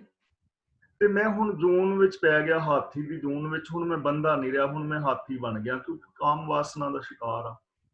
ਮੈਂ ਸਾਂ ਜਿਉਂਦਾ ਬੰਦਾ, ਤੇ ਤੁਹਾਡੀ ਕੋਈ ਚੀਜ਼ ਪਈ ਸੀ ਬੜੀ ਕੀਮਤੀ ਸੋਨੇ ਦੀ ਛਾਪ, ਤੁਹਾਡਾ ਪਰਾਂ ਨੂੰ ਮੂੰਹ ਹੋਇਆ ਤੇ ਮੈਂ ਚੁੱਕ ਕੇ ਆਪਣੀ ਜੇਬ ਚ ਪਾ ਲਈ, ਤਾਂ ਮੈਂ ਮਰ ਗਿਆ ਅੰਦਰੋਂ। ਇਨਸਾਨੀਅਤ ਮਰੇਗੀ ਤੇ ਚੁੱਕਾਂਗਾ ਨਾ। ਤਾਂ ਹੁਣ ਮੈਂ ਕੁੱਤਾ ਬਣ ਗਿਆ, ਕੁੱਤੇ ਦੀ ਜੂਨ ਚ ਪੈ ਗਿਆ। ਲੋਭ ਲਹਿਰ ਸਭ ਸਵਾਨ ਹਲਕ ਹੈ, ਹਲਕ ਤਾਂ ਐਵੇਂ ਜਦੋਂ ਸਾਡੇ ਅੰਦਰੋਂ ਇਨਸਾਨੀਅਤ, ਸਾਡੀ ਜ਼ਮੀਰ ਮਰਦੀ ਹੈ, ਤੇ ਅਸੀਂ ਇਸ ਜਨਮ ਦੇ ਵਿੱਚ ਹੀ ਜੂਨਾਂ ਦੇ ਵਿੱਚ ਪੈ ਜਾਂਦੇ। ਕਈ ਲੋਕ ਤੇ ਪੁਰਾਣੇ ਜਨਮ ਦੀ ਗੱਲ ਕਰਦੇ ਨੇ ਕਿ ਪਿਛਲੇ ਜਨਮ ਚ ਮੈਂ ਸੀ ਹੋਇਆ, ਇਸ ਜਨਮ ਚ ਇੰਝ ਆ, ਮੇਰੇ ਪੂਰਾ ਕਰਮ ਮੇਰੇ ਨਾਲ ਆਇਆ ਤੇ ਮੈਨੂੰ ਐਤਕੀ ਚੰਗੇ ਜਨਮ ਦੀ। ਹਾਂਜੀ, ਪਿਛਲੇ ਜਨਮ ਵਿੱਚ ਵੀ ਇਸ ਤਰ੍ਹਾਂ ਹੈ ਕਿ ਹੁਣ ਤੱਕ ਮੈਂ ਕੁੱਤਿਆਂ ਵਾਲੀ ਜ਼ਿੰਦਗੀ ਜੀ ਰਿਹਾ ਸਾਂ, ਮੈਂ ਲੋਭੀ ਸਾਂ ਤੇ ਮੈਂ ਕੁੱਤਿਆਂ ਵਾਲੀ ਜ਼ਿੰਦਗੀ। ਲੇਕਿਨ ਹੁਣ ਜਦੋਂ ਦਾ ਮੈਂ ਗੁਰੂ ਦੀ ਸ਼ਰਨ ਵਿੱਚ ਆਇਆ ਤੇ ਮੈਂ ਉਹ ਕੁੱਤਿਆਂ ਵਾਲੇ ਕੰਮ ਛੱਡ ਤੇ ਮੈਂ ਬੰਦਾ ਬਣ ਗਿਆ।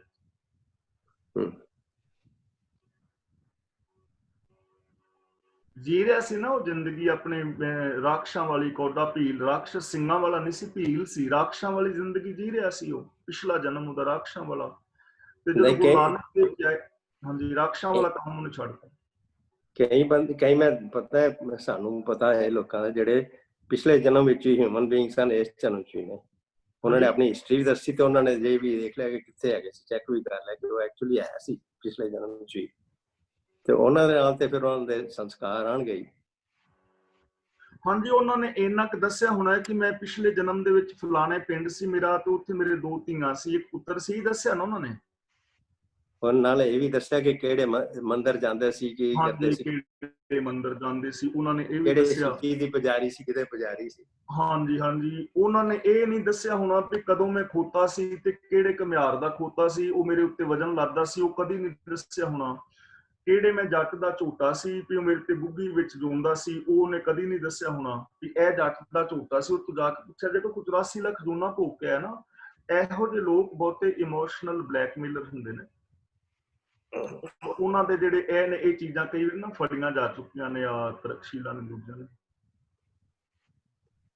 ਤੇ ਜੇ ਉਹਨਾਂ ਨੂੰ ਯਾਦ ਹੈ ਤੇ ਸਾਨੂੰ ਵੀ ਯਾਦ ਹੋਣਾ ਚਾਹੀਦਾ। ਦੇਖੋ ਵੀਰ ਜੀ, ਗੱਲ ਇਹ ਹੈਗੀ ਕਿ ਜੇ ਤੁਸੀਂ ਮੇਰੀ ਇੱਜ਼ਤ ਕੀਤੀ ਹੋਏ ਨਾ, ਉਹ ਇੱਜ਼ਤ ਕੀਤੀ ਕਈ ਵਾਰੀ ਬੰਦੇ ਨੂੰ ਭੁੱਲ ਜਾਂਦੀ ਹੈ। ਜਿਹੜੀ ਸਾਡੀ ਬੇਇੱਜ਼ਤੀ ਕਿਤੇ ਹੋਈ ਹੈ ਨਾ, ਉਹ ਕਦੀ ਨਹੀਂ ਭੁੱਲਦੀ ਬੰਦੇ ਨੂੰ। ਹਾਂਜੀ, ਕਿਸੇ ਸੱਜਣ ਮਿੱਤਰ ਨੇ ਕੀਤੀ ਹੋਈ ਬੇਇੱਜ਼ਤੀ ਨਹੀਂ ਨਾ ਭੁੱਲਦੀ। ਨਹੀਂ ਭੁੱਲਦੀ। ਹੁਣ ਅਸੀਂ 84 ਲੱਖ ਜੂਨਾਂ ਭੋਗੀਆਂ ਤੇ 84 ਲੱਖ ਜੂਨਾਂ ਵਿੱਚ ਬੰਦੇ ਜੂਨ ਤੋਂ ਬਿਨਾਂ ਸਾਰਿਆਂ ਸਾਨੂੰ ਪਤਾ ਹੀ ਹੈ ਨਾ ਜਿਹੜੀ ਖੁਰਾਕ ਹੁੰਦੀ ਹੈ। ਉਹ ਤੇ ਭੋਗ ਜੋਨਾਂ ਨੇ, ਉਹਨਾਂ ਦਾ ਨਹੀਂ ਹੋਣਾ, ਉੱਥੇ ਕਰਮ ਨਹੀਂ ਹੋਣਾ।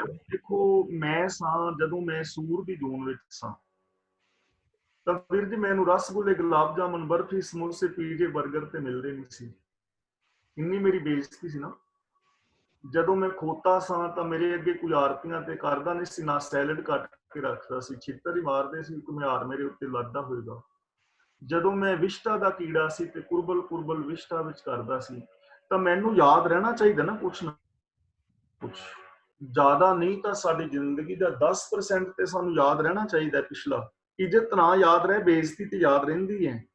ਤੇ ਫਿਰ ਸਾਨੂੰ ਯਾਦ ਕਿਉਂ ਨਹੀਂ, ਤੁਹਾਨੂੰ ਯਾਦ ਕਿਉਂ ਨਹੀਂ? ਵੀਰ ਜੀ ਗੁਰਮੁਖ ਸਿੰਘ ਨੇ, ਦੂਜੇ ਨੇ, ਆ ਭਾਈ ਸਾਹਿਬ ਬੈਠੇ, ਇਹਨਾਂ ਨੂੰ ਯਾਦ ਕਿਉਂ ਨਹੀਂ? ਉਹ ਇੱਕ ਅੱਧੇ ਨੂੰ ਯਾਦ ਹੈ। ਬਹੁਤ ਕੋਈ ਘੱਟ ਵਿਰਲਾ ਹੀ ਹੈ ਕੋਈ ਜਿਹਨਾਂ ਨੂੰ ਯਾਦ ਹੁੰਦਾ। ਹਾਂਜੀ, ਬਹੁਤ ਘੱਟ। ਕਈਆਂ ਨੇ ਲਿਖੀਆਂ, ਆਪਣੀਆਂ ਬੁੱਕਸ ਵੀ ਲਿਖੀਆਂ ਕਿ ਪੁਰਾਣੇ ਦਿਨ 'ਚ ਮੈਂ ਕਿਸ ਤਰ੍ਹਾਂ ਸੀ। ਉਹ ਵੀ ਤੁਸੀਂ ਵੀ ਲਿਖ ਦੋ, ਪਰ ਉਹ ਨਾ ਸੋਰਸ ਆਫ ਇਨਫੋਰਮੇਸ਼ਨ ਕੀ ਉਹਨਾਂ ਦਾ। ਗੱਲ ਨਾ ਲਿਖਣ ਦੀ ਨਹੀਂ ਹੈ, ਨਾ ਕੋਈ ਇਹ ਬਹਿਸ ਹੈਗੀ, ਬਿਲਕੁਲ ਹੀ ਆਪਣੇ ਵਿਚਾਰ ਨੇ ਵੀਰਾਂ ਭਰਾਵਾਂ ਦੇ। ਗੱਲ ਹੈ ਕਿ ਉਹ ਸੋਰਸ ਆਫ ਇਨਫੋਰਮੇਸ਼ਨ ਕੀ, ਉੱਥੋਂ ਉਹਦਾ ਪਤਾ ਲੱਗੇਗਾ ਕਿ ਉਹ ਚੀਜ਼ ਆਈ ਕਿੱਥੋਂ, ਕੀ ਉਹ ਯੂਨੀਵਰਸਲ ਟਰੁੱਥ ਦੇ ਉੱਤੇ ਪੂਰੀ ਉਤਰਦੀ ਹੈ। ਇਹ ਚੀਜ਼ਾਂ ਸਾਰੀਆਂ ਸਾਨੂੰ ਵਿਚਾਰਨੀਆਂ ਚਾਹੀਦੀਆਂ ਨੇ। ਤੇ ਜਿਵੇਂ ਮੈਂ ਰੋਜ਼ ਬੇਨਤੀ ਕਰਨਾ ਕਿ ਮੇਰੀ ਵੀ ਕਿਸੇ ਗੱਲ ਤੇ ਤੁਹਾਨੂੰ ਡਾਇਰੈਕਟ ਵਿਸ਼ਵਾਸ ਕਰਨ ਦੀ ਲੋੜ ਨਹੀਂ ਹੈ। ਮੈਂ ਗਲਤ ਹੋ ਸਕਦਾ ਹਾਂ, ਲੇਕਿਨ ਇਹਨਾਂ ਚੀਜ਼ਾਂ ਨੂੰ ਯੂਨੀਵਰਸਲ ਟਰੁੱਥ ਦੇ ਉੱਤੇ ਪਰਖ ਜ਼ਰੂਰ ਲੈਣਾ ਚਾਹੀਦਾ ਹੈ ਕਿ ਕੀ ਇਹ ਸਾਰਿਆਂ ਦੇ ਉੱਤੇ ਲਾਗੂ ਹੁੰਦੀਆਂ ਨੇ। ਜਿਹੜੀ ਚੀਜ਼ ਸਾਰਿਆਂ ਤੇ ਲਾਗੂ ਨਹੀਂ ਹੋ ਪਾ ਰਹੀ, ਇਟ ਮੀਨਸ ਕਿਤੇ ਨਾ ਕਿਤੇ ਕੋਈ ਪ੍ਰੋਬਲਮ ਹੈ।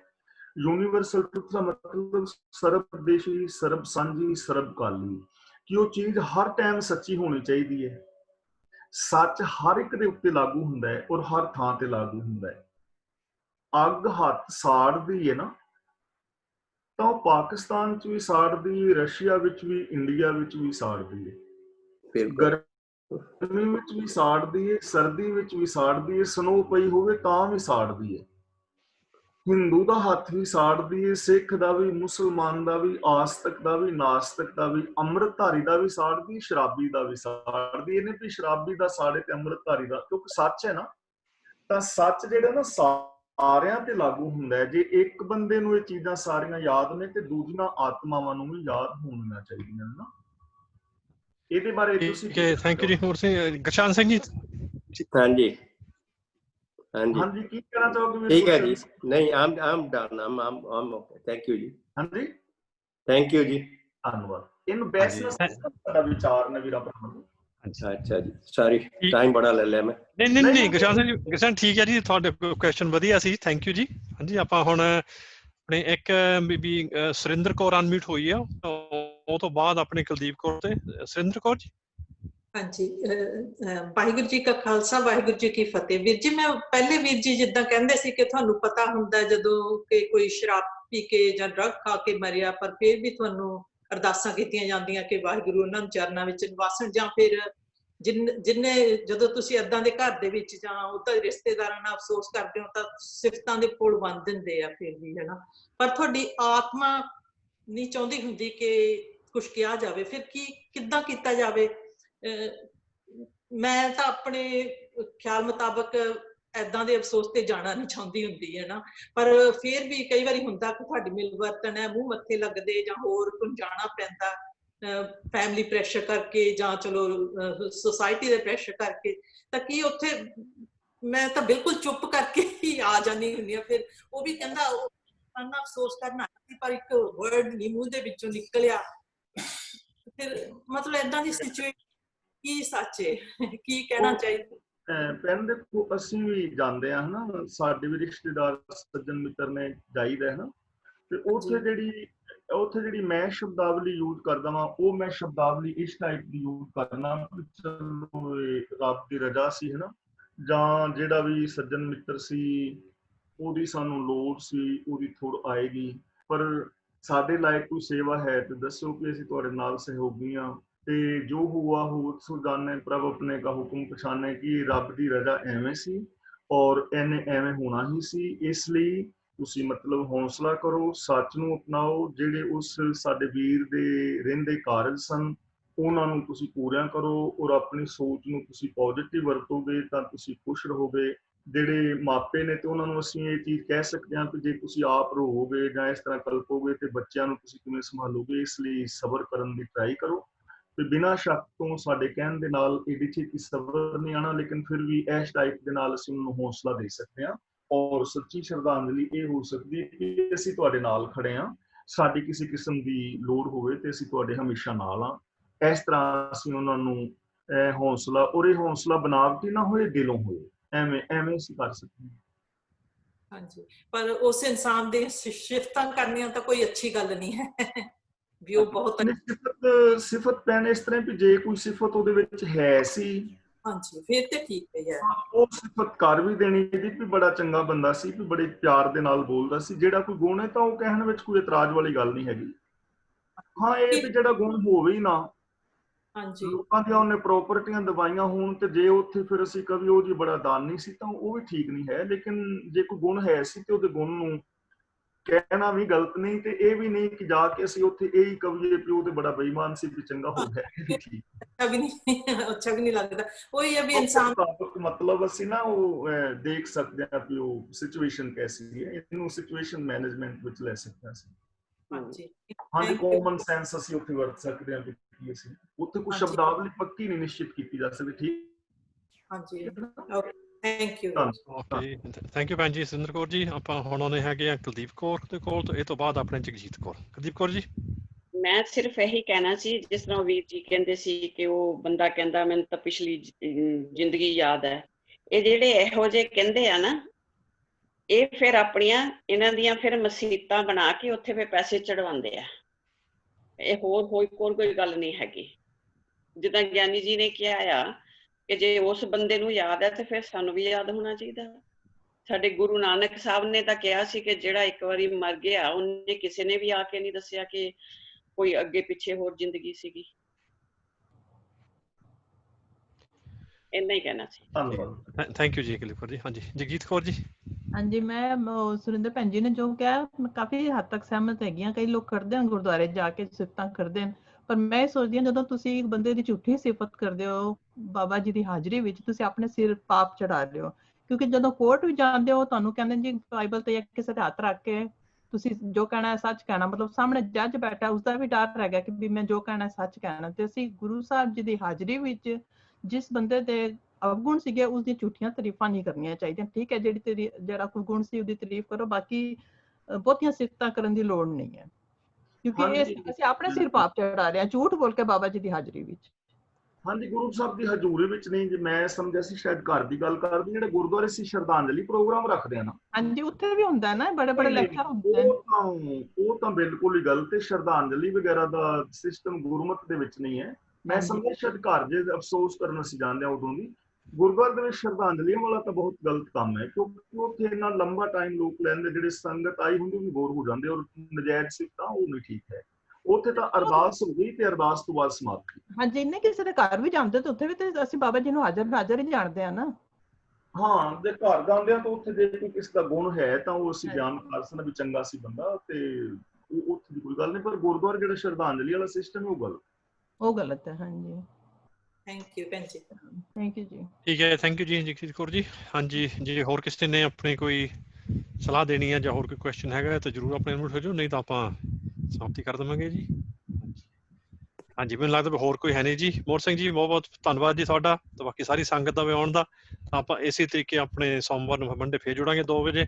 ਸਾਰਿਆਂ ਨੂੰ ਫਤਿਹ ਜੀ। ਵਾਹਿਗੁਰੂ ਜੀ ਕਾ ਖਾਲਸਾ, ਵਾਹਿਗੁਰੂ ਜੀ ਕੀ ਫਤਿਹ।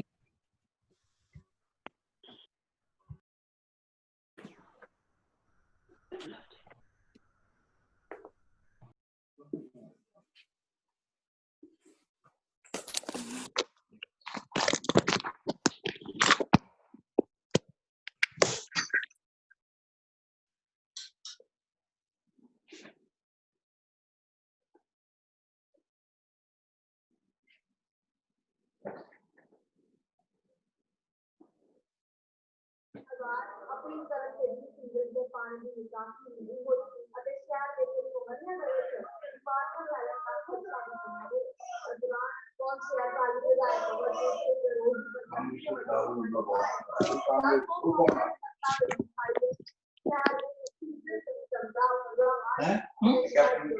कैप्टन के बाद कैप्टन वही है कांग्रेस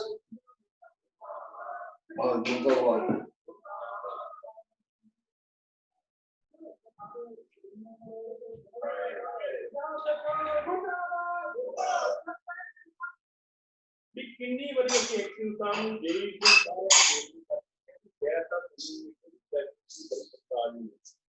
ਤੁਸੀਂ ਵੀ ਦੇਖਿਆ ਹੋਣਾ ਸ਼ਾਇਦ ਕਿ ਹਾਲਾਂ ਤੁਸੀਂ ਰੋਜ਼ ਫੋਟੋਆਂ ਵੀ ਲਾਉਂਦੇ ਅਸੀਂ ਆਹੀ ਕਿਹਾ ਵੀ ਸਾਡੀਆਂ ਕਾਲ ਡਿਟੇਲਸ ਦੇਖ ਲਓ ਤੁਸੀਂ ਸ਼ਹਿਰ ਦਾ ਮਾੜਾ ਹਾਲਤ ਇਹਦਾ ਅਸੀਂ ਤਾਂ ਅੱਜ ਆਹ ਬੇਨਤੀ ਕਰਨਾ ਹੈ ਕਿ ਸਾਡਾ ਇਤਿਹਾਸਕ ਸ਼ਹਿਰ ਹੈ ਕਿ ਕੈਪਟਨ ਸਾਹਿਬ ਜੇ ਤੁਸੀਂ ਨਹੀਂ ਆਉਣਾ ਬੜੀ ਅਫਸੋਸ ਦੀ ਗੱਲ ਹੈ ਸ਼ਰਮ ਦੀ ਗੱਲ ਹੈ कोई ना कोई आपका मंत्री भेज से सादा ये 15 दिनों की साडे सफाई ना हुई तो अभी फिर आपकी श्रोमणी अकाली दल बीजेपी वालों अभी बड़े पद्धर से कार्रवाई करांगे लड़ाई लड़ांगे गोरन खबर से मुख्य साहब को जिको जिको रहते हैं तो ये बड़ी घटना का बीते